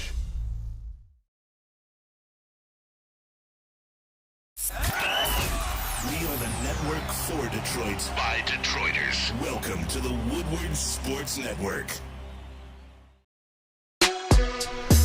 All right. Top of the hour. Morning Woodward Show. Adam, Beydoun, Jeff, Iafrate. WoodwardSports.com. If you're watching on YouTube, make sure you like the video, subscribe to the YouTube channel. You missed an interesting debate earlier. What was the debate? It was a historical debate, but I'm going to let you plead the fifth on that one. We're not going to get back into it. Maybe in mailbag. What was... I won't Hiroshima was trending on Twitter. Okay, now Lucas brought it up during the break. I came out of the break and spent 15 minutes talking about why they should have done it. Okay, we'll move on. Okay. We'll move on. All right, Nuggets take game 2, Jeff. Explain yourself. Anthony Davis, anemic on offense. LeBron James was garbage as well. Yeah. Yet the Lakers somehow were up 10 points at one point in the game, and they were down 10 points, and then they got back within 4, and then LeBron stole the ball, down 4, and missed a layup. I'm confused. I don't look at the Lakers and say, like, that's a championship team. They play championship defense, but their offense is garbage. And it's weird offense. Here, Hachimura, 8 of 9. That's unheard of. Austin Reeves, they're down 8, I believe. LeBron's injured on the other side of the court. They don't call a timeout. He jacks up a shot, banks it in. Now they're only down 2 possessions. My head hurts thinking about this Laker team. They're down 2-0. They're probably going to lose in 5. I got nothing for you, Jeff. What do you think of the game? That was disgusting. What I had to see yesterday. Watching the game, it was me, Lucas, Mike, and Booner. Actually, we all watched it together. Me and Booner, we had the Lakers winning the series. Obviously, Lucas and Mike, they had the Nuggets. Watching the game down the stretch, that was awful. And again, that's on LeBron. If you watch the game, I watched 5 shots down the stretch, okay? 5 shots. And there was obviously more, but I'm just going to highlight these 5 shots. 3 LeBron threes, 2 AD threes. What the hell is that? The Nuggets don't have a shot blocker, but for some reason, the Lakers down the stretch were settling for threes. And again, LeBron, 9 of 19, 0 for 6 from 3. Like, just under half of his shots were from 3. And LeBron just one of the worst three-point shooters in this postseason. You know what he was doing well that game, by the way, which honestly upsets me? What? Not that I'm a LeBron fan or anything. Attacking the basket. He got to the basket at will, Yes. and whenever he didn't score, he got to the line. AD just choosing to stand out at the perimeter late in the fourth quarter was atrocious. It was terrible. Like, you can't do that. Jokic is a very good player. Probably the best player in the NBA right now. But he's not the best defender. That's you, Anthony Davis. So there's no reason you can't get any shot you want within 6, 7, 8 feet of the basket. I never understood it. It was an awful game, awful performance. Ham, I'm not sure what the hell you're doing in those timeouts, but you got to fucking tell AD, get your head out of your ass. Go stand in the post. We'll get the ball to you, and you start knocking down your mid-range, which is about 60%. And those 5 shots you brought up, if you made 60% of them, that's anywhere from 6 to 9 points, and you lost by 6. Right. And again, you look back to this is the toughest thing about the Nuggets, and honestly what makes them a championship team is the others. Like Jokic, we knew Jokic was going to go off, right? 23, 17, and 12. Like that's Jokic. You can't stop him. You might as well guarantee that stat line. The problem, though, is 37 from Jamal Murray. That's the problem. 23 in the fourth. 23 in the fourth quarter, which, again, no defensive adjustments. You look at Jamal Murray, a lot of those shots were tough shots. I mean, he hit like 3 from deep. And Jamal's a killer, though, too. And obviously the Nuggets at home, one of the best home teams in the NBA. But there's no excuse. That was the Lakers' game to win. They were in control of that game. The Nuggets went on runs. The Lakers answered. But again, I just thought it was poor use of timeouts by Ham. Earlier in the game, there's more times we're all sitting there on the couch like, call a timeout. Nuggets are going on a run here. Lakers can't buy a bucket. I mean, you saw a couple of those 12-0 runs, 10-0 runs by the Nuggets, and that's what the Nuggets are. And in the fourth quarter, the Lakers, I think, ran out of gas completely. That game was really physical, and obviously the Lakers were the team that ended up tapping out because in the fourth quarter, they were settling for shots. AD playing on the perimeter, which was ridiculous. For a team like the Nuggets, again, that don't have a legitimate shot blocker, Rui Hachimura said this at halftime. I'm going to keep attacking the basket. They don't have a shot blocker. We have to keep attacking the basket. After that interview, they started settling for threes. Like, it's almost like Rui Hachimura spoke it into existence, and the Lakers heard it and said, you know what? I'm going to do the opposite of that. We're just going to settle for threes. And then you got Bruce Brown, Caldwell Pope, Michael Porter, Eric Gordon, all these guys showing up, and they played well. So credit to the Nuggets. I'm still going to – listen, I'm not going to hop off the Lakers train yet. I think the series – it isn't truly a series until a road team wins. Now they're going back to L.A. I mean, the Lakers have been really good in L.A. They have to win both these games. If they lose one of these games at home, the series is over. Like, there's no way you go down 3-1 going back to Denver and you even have a chance, especially with this roster. So it's terrifying for the Lakers to be in this situation. But you're right. I mean, they're 7th seed. I'm not trying to make excuses, but they're just not very good. They don't look like a championship team. I think they play championship-level defense. I don't think they have enough offensively, especially when LeBron and AD give you what they gave you last night. It's very, very frustrating to watch. Yeah. But can we talk about Jokic for a second? His 7th triple-double? He's incredible. The only person that's had more in a playoff stretch is Wilt. Can we talk about that? Like, not LeBron James. Nikola Jokic. And now Wilt. He's having an all-time playoffs. And look, I don't believe in writing or cementing legacies, especially when they still have 5, 6, 7 years left in the game like Jokic probably does. But he's already a 2-time MVP, All-NBA player. He's been, we know the All-Star appearances, all that great stuff. Never been to an NBA Finals. He gets to the finals this year. Yep. He's probably going to average a triple-double in the finals too. Probably win Finals MVP. Win Finals MVP. Yeah. If they win, I'm not going to put him over Shaq, but I think you can start having a conversation about Nikola Jokic entering the top 5 conversation of centers of all time. I think you look at top 5 centers. I'm not sure where you want to classify Bill Russell as. Maybe a power forward, but I guess it's whatever. Wilt, Russell, Shaq, Hakeem, those are the 4 guaranteed, right? And then you want to bring up the 5th. I think that's up for debate. Whoever wants. Now, David Robinson, Dwight Howard, whoever you want to bring up, be my guest. But I think Jokic pushes closer to in the conversation for that 5th spot. In legacy, you're right. Excuse me. But overall player, Jokic to me is the most skilled big man ever. What he can do, he's the best passing big man ever. And what he can do, at least efficiency-wise, he's getting triple-doubles. He's a pretty good shooter. Defensively, there's some question marks, but Jokic offensively, he might be the best, most skilled big man I to ever say play that. the game. No. I mean, name me. I don't think you can say name that. me someone who's more skilled. Well, that's the thing. I don't think you can say he is. He's one of, or it's not if. He is. Nikola Jokic, and I think you can make the conversation for this, is the most gifted center of all time.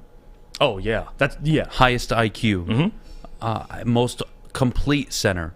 Is he the most dominant center of all time? His story is still being written. We don't know if Jokic is going to lead the Denver Nuggets to even a finals, let alone 3 consecutive, let alone even win one. We don't know. His history is still being written, right? Right. So it's kind of tough to play that game. But I always talk about unicorns. Remember, I did this with Steph. When have you seen something like Steph? You've never seen it. And that's why that's what makes it so great. You've never seen Nikola Jokic. I know that for certain. And if Jokic can win championships, chips, not just one, but chips, he's going to enter a conversation with some of the greatest players that have ever played this game. So you want to talk about legacies on the line? Nikola Jokic continues this run, gets to a finals, wins the finals MVP, leads the Nuggets, which he obviously will. Yep. We're looking at one of the greatest centers to have ever played if he can accomplish those things. And this is the Nuggets here to do it, in my opinion. It's so wide open. I mean, the Celtics, they're down 0-1 to the Miami Heat. Everybody looks fragile. Everybody looks like they can be compromised. The Nuggets, to me, are the best team still alive in the playoffs. I still pick the Lakers in 6, but it doesn't take away the fact how talented the Nuggets are. And this is their year to win it.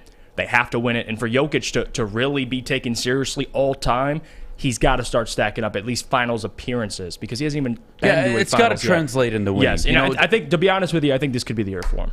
We don't look at AI. We don't look at Barkley, Tracy McGrady. We don't look at Penny Hardaway. We don't look at any of these guys the way we revere the champions. Right. There's a level to this game. We look at Kobe. You look at Dwayne Wade. And then there's James Harden down here, who was a magnificent scorer in his prime days. Unbelievable. I mean, his efficiency, triple-doubles, leading the league in assists, all those things, great. If you can't win, if you can't lead your team to the promised land, it hinders your legacy. You want to talk about legacy? Nikola Jokic is too talented not to win a championship, let alone championships, given how easy he makes it for you to build around him. The only superstars I can think of in my lifetime that make it this easy to build around them in my lifetime. So anything post 1999, really. Tim Duncan. I think 2000 to 2002 Shaquille O'Neal was unstoppable.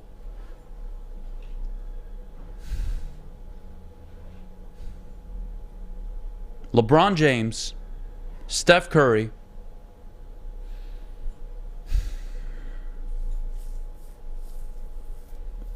I'm leaving some really good names off here, but and Nikola Jokic, because I want you to think about it this way. And I know I left off a lot of really good names, but you're building a team, and I hand you this player. Okay. Would you say it's easier to build around LeBron James or Dwayne Wade? Oh, LeBron. Okay. Would you say it's easier to build around Nikola Jokic or Yao Ming? Nikola Jokic. Nikola Jokic or Paul Pierce? Nikola Jokic. Nikola Jokic or Chris Bosh? Nikola Jokic. Nikola Jokic or Allen Iverson, Nikola Jokic, Steph Curry, or AI? Steph Curry. And that's kind of where I'm getting at with this list. Is it's not that none of these players weren't great, or they weren't one of the best during their time, or Kevin Garnett wasn't phenomenal with the Timberwolves and then a champion with the Celtics. It's not that. But to build, how easy they make it to build around you, to me, Steph, LeBron, Jokic, Shaq for those 3-4 years, and Tim Duncan just make it easy for everybody else. You just come along for the ride and do your job.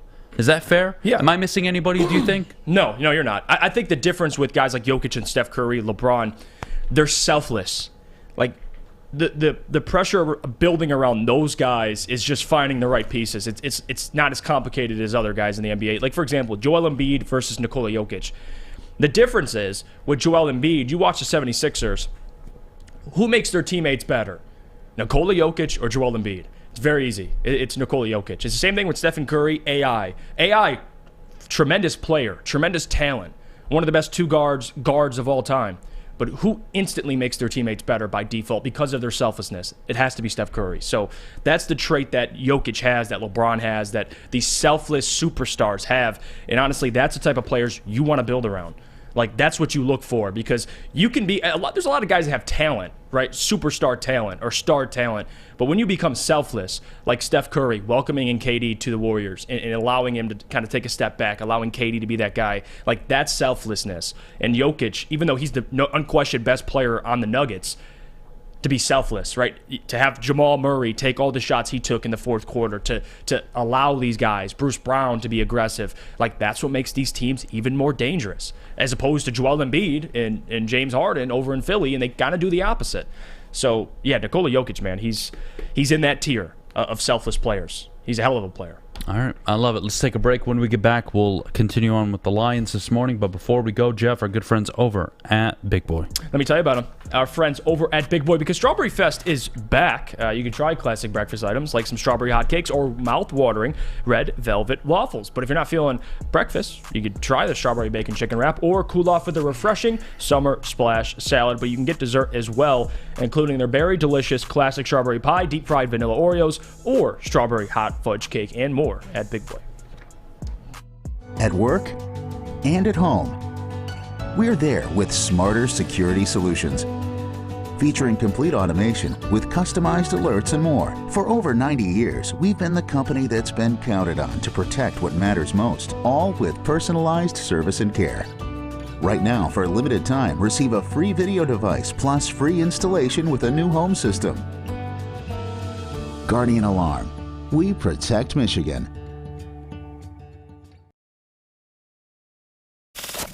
We don't like to brag that we are the toughest sports network in Detroit, but we do have a guy named Darren McCarty on our side. Lemieux and McCarty, who've had a good knockdown drag up. There they go, right on the whistle. They were talking to one another. Woodward Sports.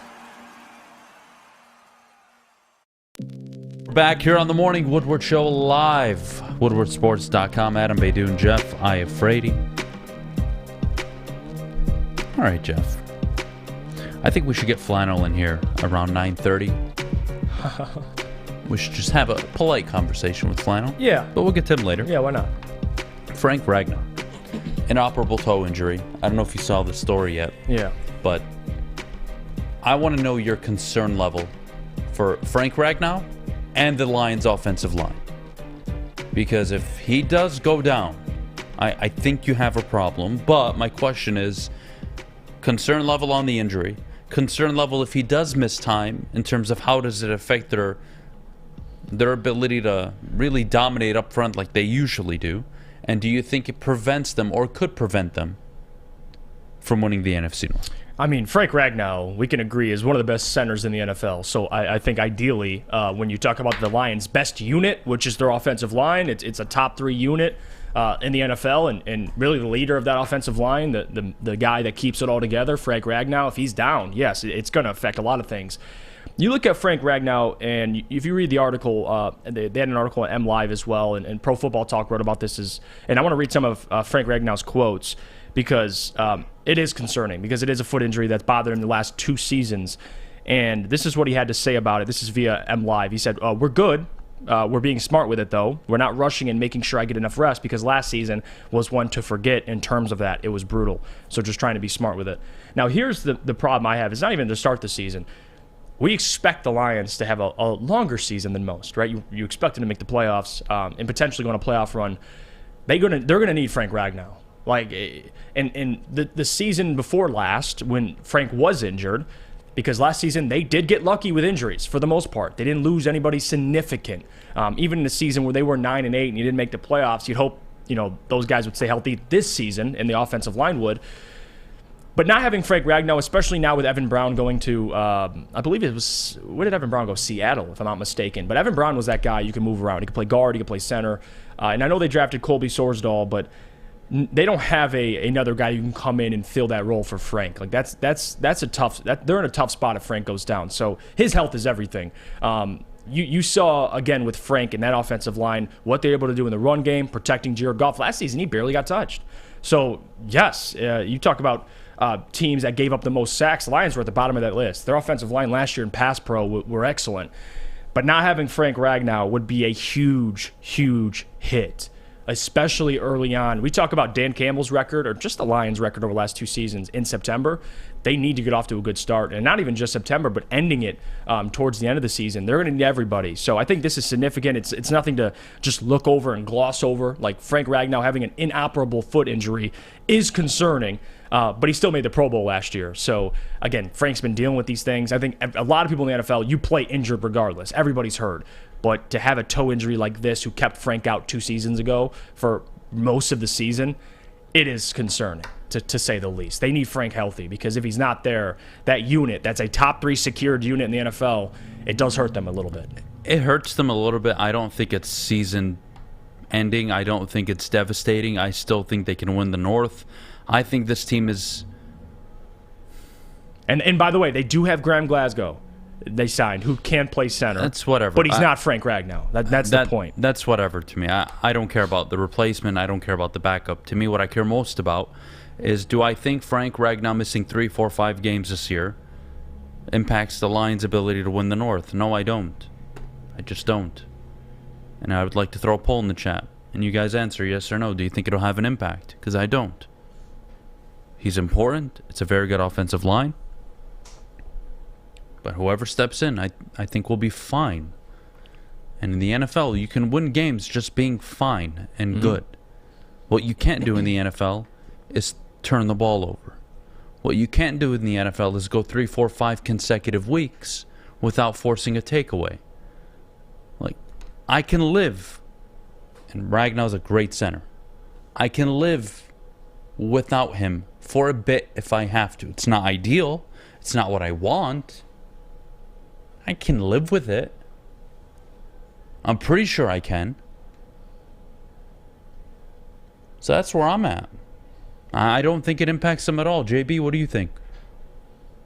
I kind of have to agree with you as well. I don't think it impacts them at all, especially you have replacements. You have backups for this. Even though, no disrespect to Frank Ragnow, he is the anchor piece of this offense, helping Jared Goff stay upright this entire season. And I just feel like in football and in sports, when shit hits the fan, you have to adjust. And I think that's what the Lions will do. And it's even in college as well, too. It's always the next man up mentality. You will adjust, you will regroup, and you will somehow figure out another way to win, even if Frank isn't out there on the field helping this team out. So they just have to adjust and, roll with the punches. Yeah, in this comment too, Ragnow is not a huge game changer for our offense, but rather have him than not. No, he is a game changer. I don't think people understand the importance of Frank Ragnow. Not only what he can do in pass pro and in the run game, but the chemistry he has with Jared Goff, the rapport they have. There's a reason why that offensive line was so good last year. It's because Frank Ragnow was there the entire season. He's a big part of that. I know if he goes down, the offensive line should still be good, but you can't just tell me you'll throw Graham Glasgow in there and you're going to still be just as stout. The thing you watched last season is Jared rarely got pressured from the interior. It was usually from the edges. Like Frank, Jonah, and whoever they had, Evan Brown, they were pretty solid last season. But if you have injuries, right, and now you have Vitae, whoever's starting at right guard, like, yeah, it's definitely concerning. I don't think it stops their chances from winning the NFC North. They should still win it regardless. Injuries are going to happen in the NFL. But, man, to say I wouldn't be worried if Frank went down, I would definitely be worried. Like, his impact, I think, is very underrated. Okay, fair enough. Well, look, I want to move on.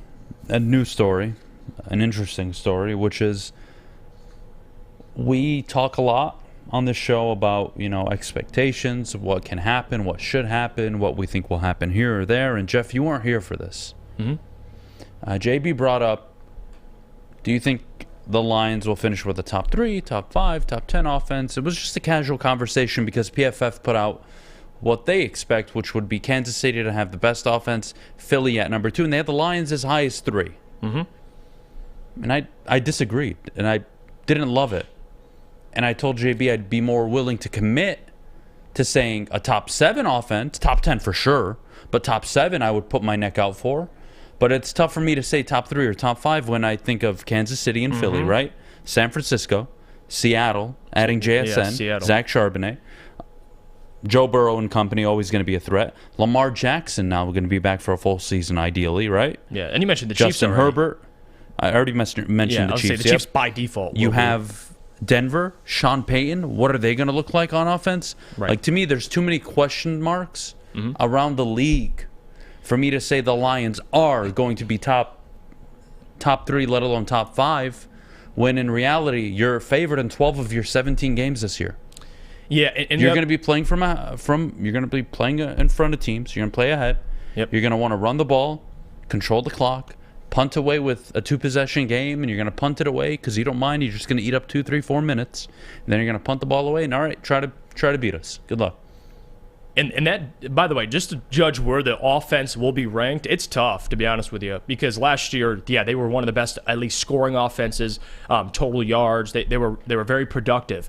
But the difference is you're not going to have Jameson the first 6 games. I know they didn't have him last year, but the difference is the depth is a little like Marvin Jones, Josh Reynolds, Khalif Raymond. These guys are fine, and last year they were productive with them. But now they have an entire year on Ben Johnson. They have an entire year of tape. So a lot of this depends on how Ben adjusts with Jared because, again, they had a great year last year, but every year's different. They didn't have any tape on Ben Johnson last year. He came out, they struck gold, they were a top offense. Now this year, it's going to be a little different. There's going to need to be some adjustments, and again, you're depending on some rookies as well, like Jahmyr Gibbs, Sam Laporta. Those guys are going to have to make an impact day one, which I think they will, but there's a lot of pressure on those rookies. So for me to come out and say the Lions offense will be one of the best in the NFL, it's just not the case. I think they'll be top 10. I think that's fair. But to depend on multiple rookies and not have arguably one of the most explosive receivers in the NFL for the first 6 games, I know they didn't have him last year, but that's going to hurt by default. So I think you're being a very generous man by even calling him that, but just with his speed, I get it. Every time the facts are the facts. Like to see it work. When he touched the ball last season, it was explosive nice. plays. It was 3 times. So, but I'm curious who steps up at wide receiver besides Amon-Ra. I mean, Marvin Jones. What are you getting out of him? Are you going to have a similar season? Josh Reynolds stepped up last year, but they're going to need him again. So we'll see. And that offensive line, that's why we talk about the health of the offensive line. They got to stay healthy because that's where it all starts in the run game with that unit. So we'll see. I think they're top 10 offense, no doubt. But Lucas, top 3, top 5, it's a little too high for me. Let me ask you, Jeff would agree. Where do you have the Lions offense ranked? I think they're a top 10 offense this year. I think they're a top 5 offense. I think we go, and you can rank these however you want. I think you have Kansas City, you have the 49ers, you have the Bengals. I would put the Ravens in there, but the Eagles, I'm not saying they're going to be a worse team overall, but they just lost Shane Steichen, who made Jalen Hurts what he is. He was their Ben Johnson. So to act like they're not going to take a small step back when I think the Lions are going to take a decent step forward, I think you can throw them all in top 5 all day. Well, I think that's tough for me. I listed some of the teams. Go ahead. Can I read off some teams for you, and you tell me if they're better or not? Okay. And, are we going off of like statistics, or scoring? Just who you're taking to just be the most lethal? I mean, if we're going ranking, we should go statistically. Then yeah, I would say Lions could definitely. Okay, so with the let me read off some teams. Okay, Chiefs. No, they're not. We'll go Bills. Overall, like especially with the division, I'm taking the Lions. Offensively. Yeah. Okay. So we're 1 of 2. Cowboys. Yeah. I would agree with him on that. Dakota Prescott. So we got one so far that you think is better. 49ers. Yeah, I'll give Niners. Okay, When so healthy, there's I two. think they're going to start out slow, Bengals. though. Yep. You give the Bengals, right? So there's 3. Eagles. This year, no. Just off statistics. I don't know. I get it. They're in a tougher division. They're losing an offensive coordinator who built Jalen Hurts. They're losing Miles Sanders, and they're getting Rashad Penny and DeAndre Swift, who you don't know if they're going to be available. What about Chargers now with Kellen Moore? Chargers, that was a team that I was thinking of, but just as overall, Keenan, top to Mike bottom, Williams, Quentin they're gonna Johnston, lose Keenan, I bet their offensive Austin line Eckler? is not that good. Or Sean Slater? I am not. The Chargers have a lot of good pieces, but the little details they have messed up on, and I think to have a consistent offense over a 17-game What about season, Ravens? Ravens is one I consider, but I just, again, with that division playing outside statistically, with Lamar, you never know if he's going to be healthy. I like Lamar, but I think the Lions are offensively, they were top 5 last year and they got better. Why are we? All right, well, let me be real with you, Lucas, because the teams I just read off, I think I'd agree with about 6, 7 of these. So That's fine. That would by default make them top 10. You believe they're top 5, which you were right. You just named 4 you'd give, so they're top 5 to you. Trying to think of this. I just don't know if I could give the Lions, personnel-wise, Ben Johnson really makes this thing a little sweeter because schematically, I have confidence they're better. Yeah, but I got 9 quarterbacks in the AFC that are probably better than Jared Goff. There you go. With better receivers right now. With better receivers right now. You can't give me 9 better quarterbacks in a better situation though. And I think Justin Herbert has a better situation. I think Justin Herbert, Joe Burrow, Josh Allen, Mahomes by default. Yes. I think Russell Wilson with Sean Payton, a good run game, a better offensive line. I think that offense will be better. It's not proven, so I can't say it's proven. I'm not willing to say that. I think there's Aaron Rodgers going to New York. I think he'll make them a better offense. Not Detroit Lions good, but they'll be better. He's only a year removed from consecutive MVPs, so I'm willing to stick my neck out and say I think they could finish top 7. Yeah. Top 10, I think, by default, given they're as good as I think they're going to be. Absolutely. But, man, top 3, top 5. What about Miami? That's a tough one. You got Miami. That's another one. When Tua's healthy, they are. Tua healthy, I'll give it to him. But again, I just. So now there's 5. So you're now technically. I'm still going to take the Lions running game over Miami's rushing game. I think Jared Goff has all the ability that Tua Tagovailoa does, and I get that they have Tyreek Hill and Jalen Waddle, but we've already seen both of those guys get hurt before in their career. I am trusting the Lions offense a lot more. They're playing outside, especially later in the season when they play in the winter. I'm not trusting Tua in that offense. I'll trust Tyreek Hill and Jalen Waddle, but Tua's got to get it to him. All right. We'll leave it there. Coming up next, Flannel Sam has to answer for his mistakes, for his disingenuous opinions, for his disrespect towards Darren McCarty yesterday, apparently. Wait, what? Yeah. What disrespect? We'll talk about it next. Oh, I can't wait. Yeah, apparently him and D-Mac fought in the back yesterday. So. No, they did not. Swear to God. I'm not lying. That is the rumor that's going around. I'm just sharing the information I was given. When Sam Flannel fights Darren McCarty, there isn't a fight. It's just an ass whooping. Well, there's no fight. I know he's wearing makeup this morning to cover up what happened. So okay, all right. It is what it is. I was going to say there's we'll no talk such to Flannel thing. Sam next. Okay. But before we go, Jeff, our good friends over at Swiss Insurance. Let me tell you about them, guys. Swiss Insurance. Don't forget, check them out. And we talk about the GM a lot with Brad Holmes. How about you draft the best insurance that can give you the most cost-effective plan and can protect you like the best O-line in the league? Email Swiss Insurance today, mark@swissins.com. That's mark@swissins.com. Or go to www.swissins.com. Love Woodward Sports? Love wearing clothes? Then you should be wearing Woodward Sports clothes. Check out our full line of merch at woodwardsports.com. Just click on shop. We have all your favorite designs, like Dan Campbell kneecaps, Woodward golf, and of course, our own logoed out merchandise. Men, women, infants, kids, all love Woodward Sports. Impress your friends. Impress your boss. Impress your dog. Buy Woodward Sports merch today.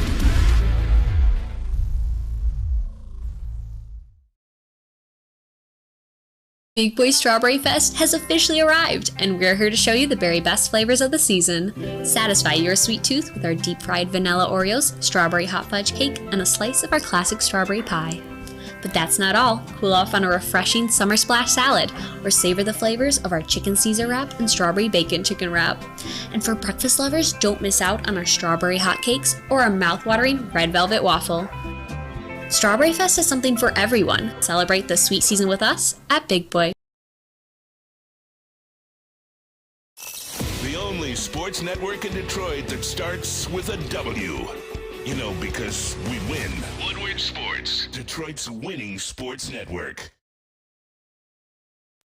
All right, we're back here on the Morning Woodward Show, live, woodwardsports.com, joined by the one, the only Flannel Sam. Look, before we talk about the Nuggets game, before we talk about LeBron, you guys, you, Neil, Spence, you guys had an interesting conversation on Big D Energy yesterday. You had a conversation about whose career you would have preferred. And like normal people, like educated people, like those who actually contribute to society, you gave an answer that I believe was correct. Thank you. And I'm going to defend you. I appreciate it. What was the question? Can I hear the question? I would rather have Calvin Johnson's career than Julian Edelman's. Oh, yeah. I earn 3 times the amount of money. I am regarded as one of the 3-4 greatest wide receivers of all time. Yep. And when the history books and the storytellers share their stories, we're going to remember that Danny Amendola and Julian Edelman were basically the same fucking wide receiver. Now, playoff-wise, totally different. But there is a difference, man. Like, again, it's not to discredit Super Bowls or wanting to win. No. Some guys just don't win. Would you have rather been Dan Marino or Trent Dilfer?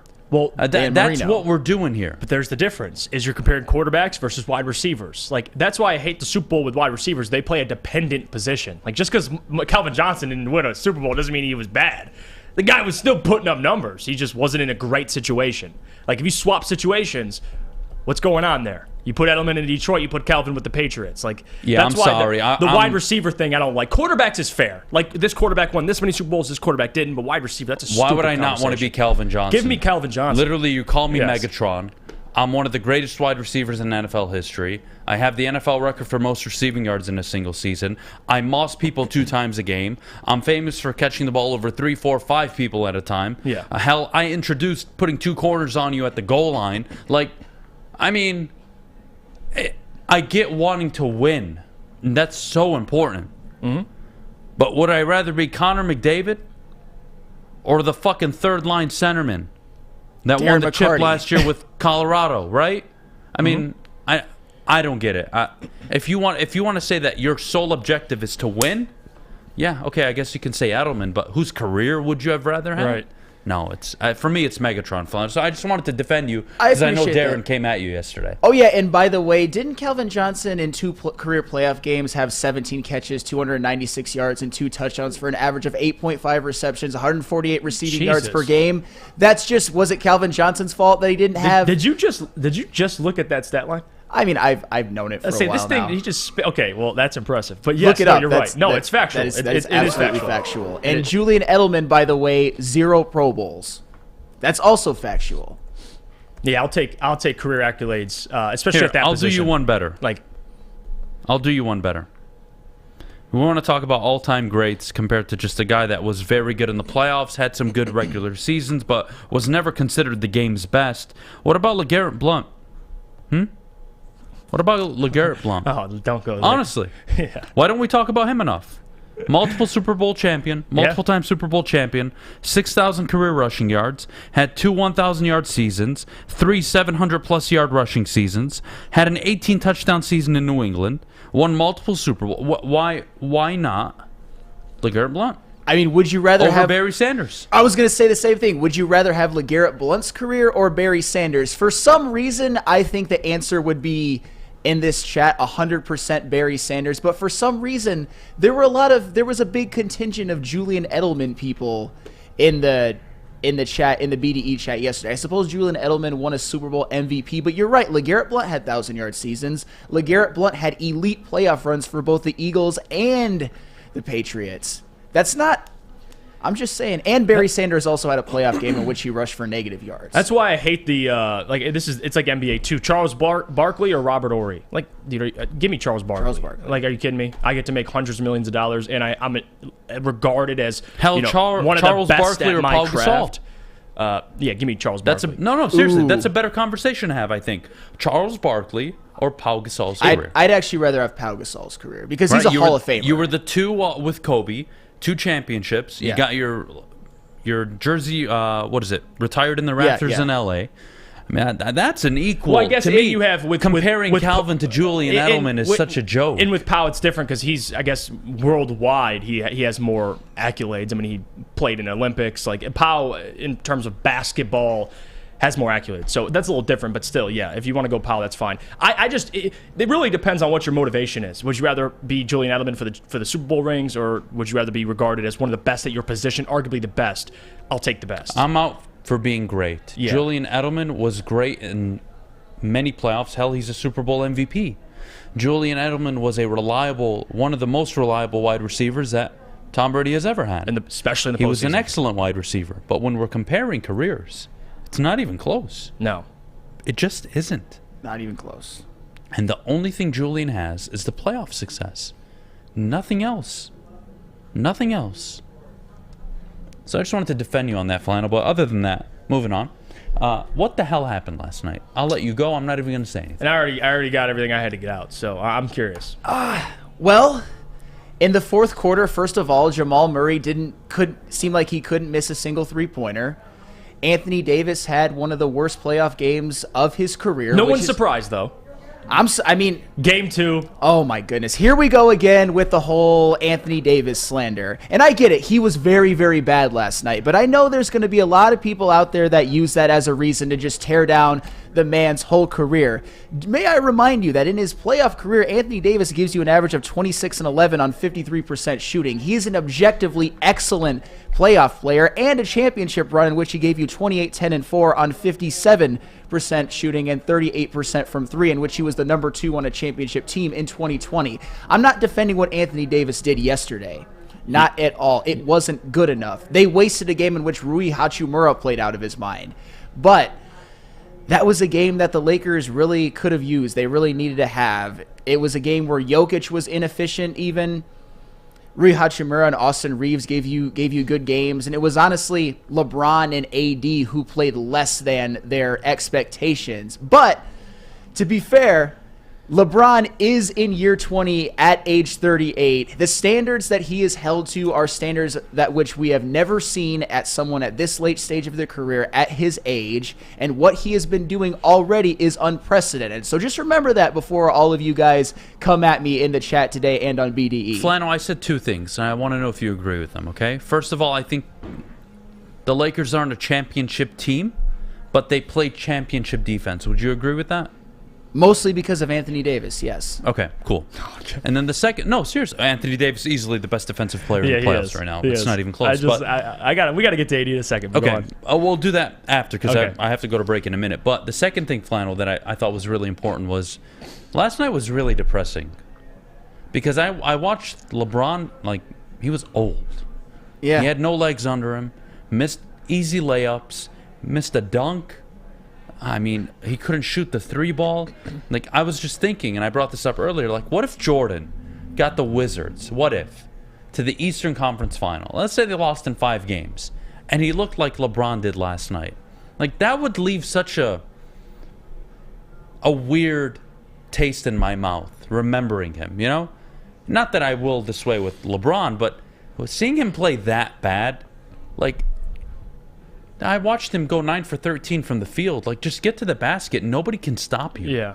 Stop trying to shoot the 3-ball. And that's what him and AD settled for in the fourth quarter. It was driving me nuts, but I really want to hear what you think about that before we get to mailbag. So I'll take a break. I'll come back, and I want to hear your thoughts on that. But before we do, Jeff, our good friends over at the Sports Marketing Agency. Let me tell you about them, guys. Friends over at the Sports Marketing Agency help spread awareness about mental health and substance abuse. Their new podcast, This is the S Word, helps fight the stigma about seeking help. If you or someone you know is struggling, head to thesportsma.com for more information. Introducing the Planet Fitness Guide to getting that post-workout glow. Step 1, what's your why? More epic energy, better sleep, blow off steam? Step 2, join Planet Fitness for just $10 a month and get moving in our clean and spacious clubs. Step 3, bask in that post-workout glow. Join Planet Fitness today for just $10 a month. Join today at any of the 50-plus Detroit area locations.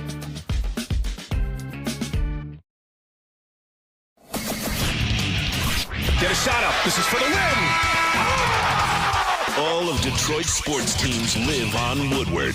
All of Detroit's sports coverage lives on Woodward Sports. Driving the best in Detroit sports coverage. All right, we're back for another episode of the Morning Woodward Show, the luckiest show here on the Woodward Sports Network, live every day, Monday through Friday, 8 a.m. to 10 a.m. Adham, Beydoun, Jeff, Iafrate, JB in the house with Flannel Sam, Alex Westfall, and our good friend Lucas, who thinks the Lions are better than they are, but it's okay. We just accept people for what they are. Flannel, I kind of gave you my spiel. I told you what I think of the Lakers as a team. I don't see them as a championship team, but they play championship defense, and it's kind of weird watching them every night. You have Austin Reeves looking like the second coming of Michael Jordan. Hachimura 8 for 10 from the field, 21 points. The Lakers are a team that just don't make sense to me. Yeah, I understand that. And just for the record, though, all they have to do is protect home court in games 3 and 4, and they're right back in the series. I'm not jumping off the Lakers bandwagon just yet, but right now they pretty much have no margin for error. If they don't win games 3 and 4, they are 100% done. And yeah, it is. Last night was very, very disappointing, particularly in the fourth quarter.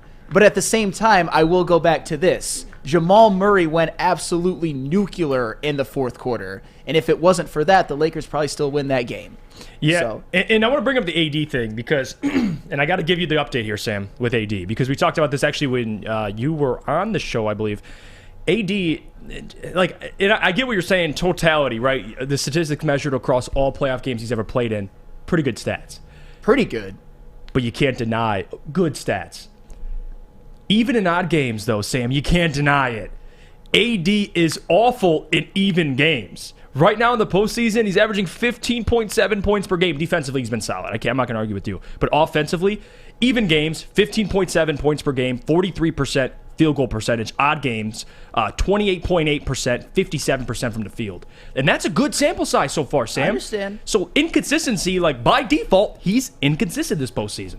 Well, and by the numbers, this is also his second worst playoff run as an individual, aside from that, I believe, 2020-2021 season where they lost in the first round and LeBron was hurt. So I get that. He has been relatively inconsistent. But at the same time, against the Warriors, I would say that in 5 out of the 6 games, he was objectively very, very good to excellent and contributed to winning the series. And in the Memphis series, he had some subpar individual games, but like you said, his impact defensively, that's what's always pretty solid. And they did manage to win that series. If the Lakers do manage to lose this one to the Denver Nuggets, which is looking likely that they will, or at least it's not looking good for the Lakers right now, that Game 2 performance by Anthony Davis will be looked at under a microscope. People are acting like I'm defending AD's performance last night.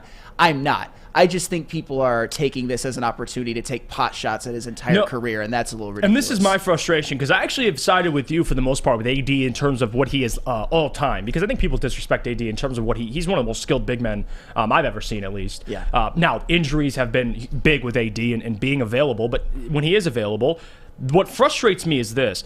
The Lakers won the championship in the bubble, and that was the year that you were supposed to see AD take the torch and be unquestionably the best player. In moments like this, during the Western Conference Finals, LeBron's 38 years old, and you hit on it earlier. He's held to standards that even he can't live up to at times, which is still incredible. He's 38 years old in the Western Conference Finals. But AD's supposed to be that dude. And even in this postseason, you're right, the Warriors series, he was pretty solid throughout it. But I need killer AD more consistently. And if you give me 40 in game 1, and you're like, okay, AD, this could be that series for AD, to just take that next step and to be that guy to take this team to the finals. And then game 2, he completely craps the bed. And to have to depend on LeBron at 38 years old, or Austin Reeves, or Rui Hachimura to come off your bench and be damn perfect, that ain't realistic. If the Lakers win this series, Sam, would you agree it has to be because AD is consistently one of the best players in the series? I would argue maybe the second best player in the series after Jokic. Yes, that's what I mean, one of the best players. And in terms of high-end ceiling and in terms of talent right now, he is the second best player in the series. And that game 2 was 100% inexcusable. 4 of 15 from the floor. That's especially for and down the stretch, settling for those threes. Settling for those threes. And AD did it, and I'll be honest, LeBron did it too. He did it and too. It was very, very frustrating. It was a very, very winnable game, and they ended up losing. And yeah, AD absolutely has to be more consistent offensively in order for them to win that series. The thing about Anthony Davis, and this is me being objective about him as definitely his biggest fan, at least at this network.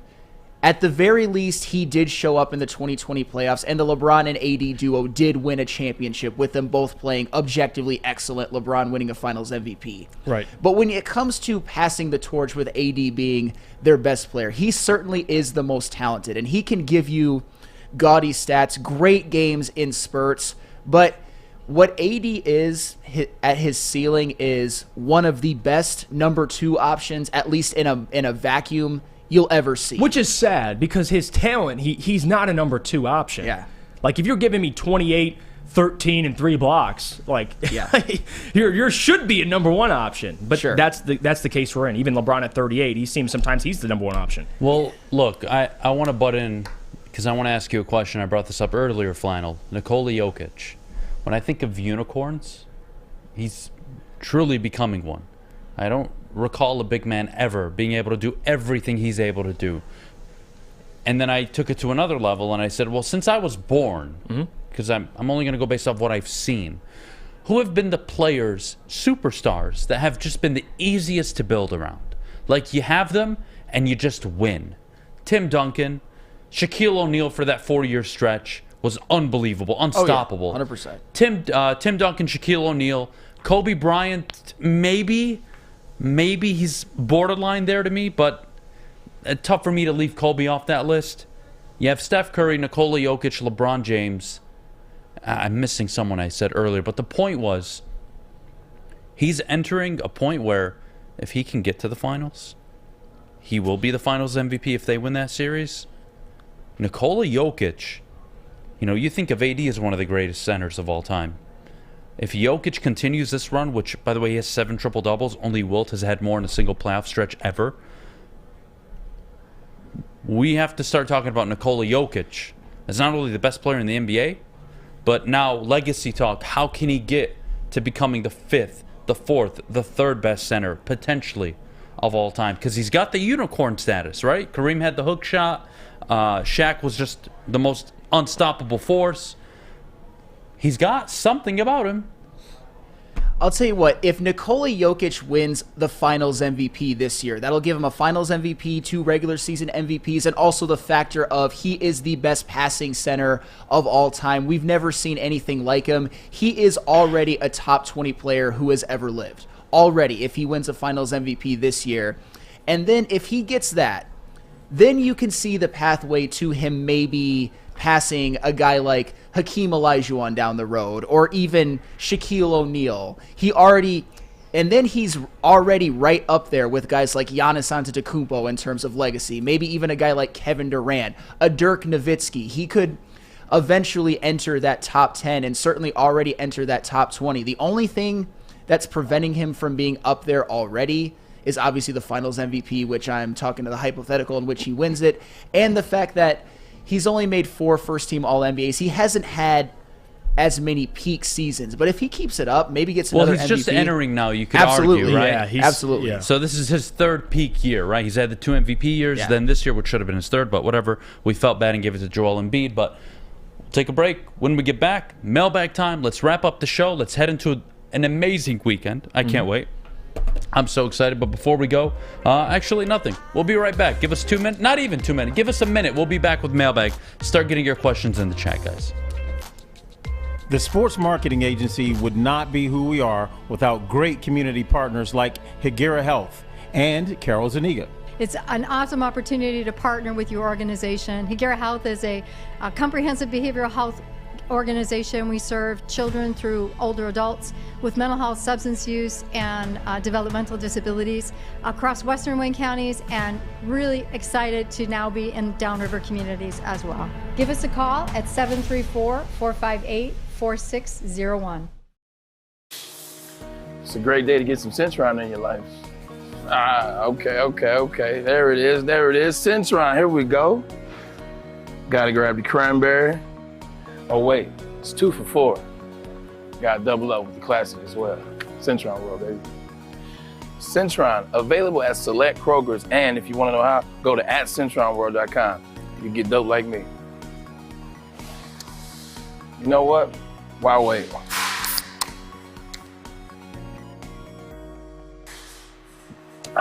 Great taste, guaranteed.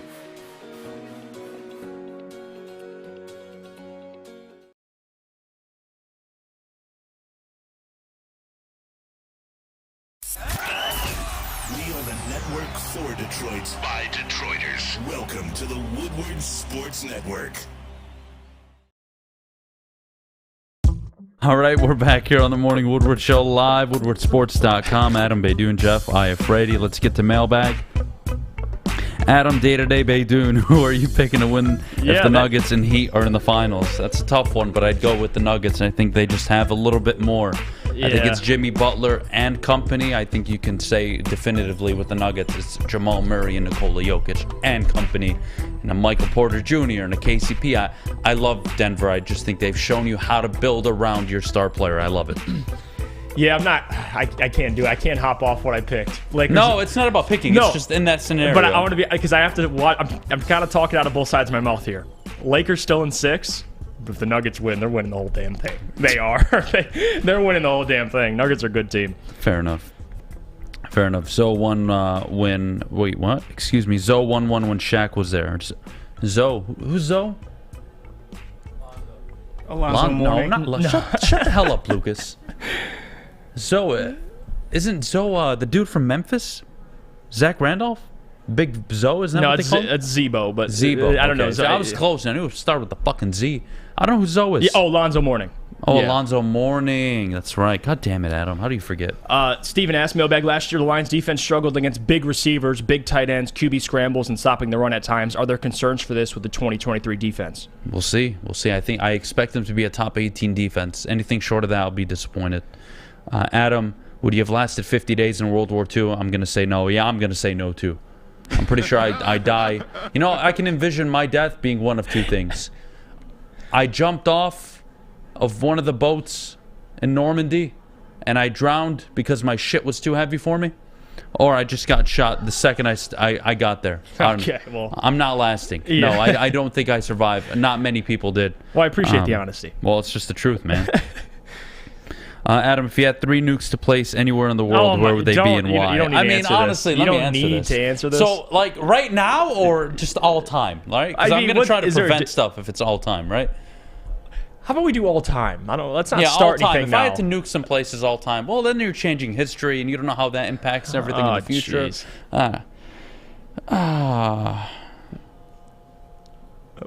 damn it, This man. could be the end of everything. I could see Adam taking friendly fire. Man. I could see it. Who's that NFL player? Arizona Cardinal? Pat Tillman. Pat Tillman? They'll Pat Tillman me, man. Yeah, there's a whole nother conspiracy with that. Pat Tillman, God. shot to him. Imagine. One French because they gave us Killian. Oh, God. Oh, yeah, Ethan. That is, Yeah. I'm not. You know what? Maybe I shouldn't answer this. It's probably not the best thing. Yeah, I wouldn't. I probably All wouldn't. right. What other questions we got here? Let's see. Which rash cream did Jeff pick up this morning after his long night? You tell me, Jeff. Hey, yo! Why rash cream? What? None? I don't know how to answer that. All right, if you guys could relive 3 historical moments in your life, what would you want to see? 3 historical moments? Yeah. Could be championships, history, doesn't matter. Like anything. I would, if I could be there in person. Yeah. I would say both of the Bad Boys NBA champions. Nice. And Okay. then you said 3, right? Yeah. I would say Calvin Johnson, game against the Cowboys. I'd love to be there in person. Oh, okay. See him set that Look record. at you. And then the Going other sports heavy here. And then the other one, I would say, I would like to see Wilt's 100-point game. I'm gonna be honest with you, just to see like the context of that 100-point game. I think you and I are very different people. Who? Oh gosh, what are you about to say? Well, the first thing I'd want to see is JFK get fucked up, right? That's the first one. I'm trying to see JFK get assassinated. That's the first thing on my bucket list. All right. The second thing I'm trying to see is the Normandy invasion. Definitely. I mean, that's the second thing on my bucket list. Okay. And the third one, The third one, I want to see Abe Lincoln get shot. I want to see that. I want Why? to see why? Why not? These are historical moments. So you're next to Lincoln. I can see the Bad Boy Pistons win the championship on DVD right now. I can't see JFK get fucking shot and where he was getting shot from. All right? What? We said 3 historical moments. I gave you them. I mean, technically, you did answer the question. What? Yeah, you did answer the question. Andrew says, who do you guys want the Pistons to take realistically at 5? I'm on the Taylor Hendricks train. I love Taylor Hendricks. I'm going to do more of that. Jarris Walker. There's a couple options there, but yeah, I'm Taylor Hendricks right now. Who's on your Mount Rushmore for Detroit sports? I'm going to go Steve Yzerman. This might be Isaiah Thomas. I might just agree with this one. It's pretty consensus. Steve Yzerman, Isaiah Thomas, Barry Sanders. Yep. Agree with all those.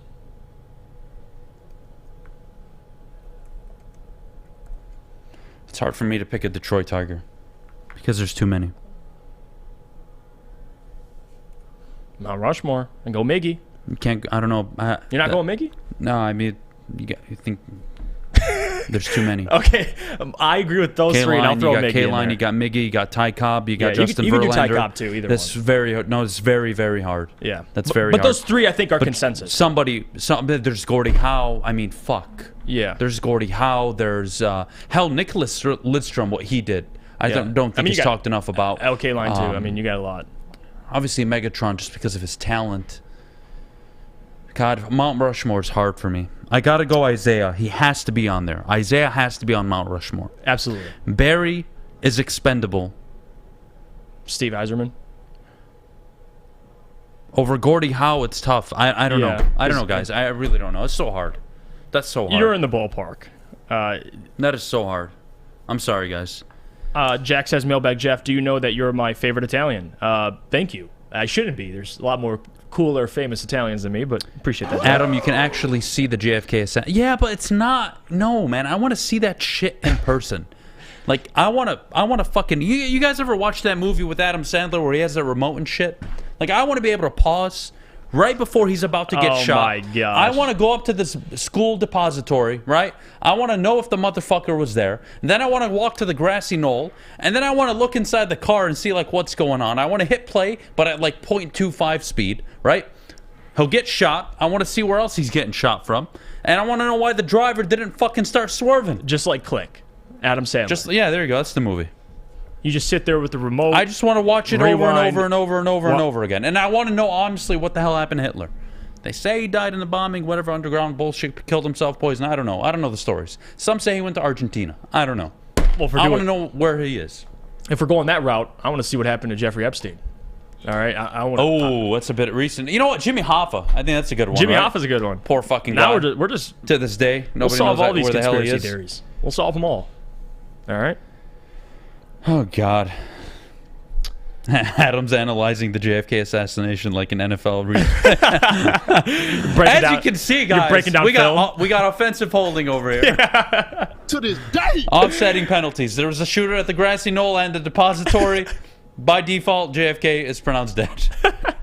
Poor fucking guy, man. Breaking down film. It's Would be ridiculous. cool to watch Genghis Khan. I mean, I'm not trying to watch a dude fuck half the world, honestly. Genghis Khan is responsible for way too many kids. Awful. Jesus. Awful. I think that's it for today's show. I enjoyed it. Yeah. I hope you guys enjoyed it. I definitely enjoyed it. You guys all have a great weekend. Love you all. Appreciate you all so much. It's been a pleasure as always. Jeff, till Monday, I'll see you. Everybody else, see you Monday.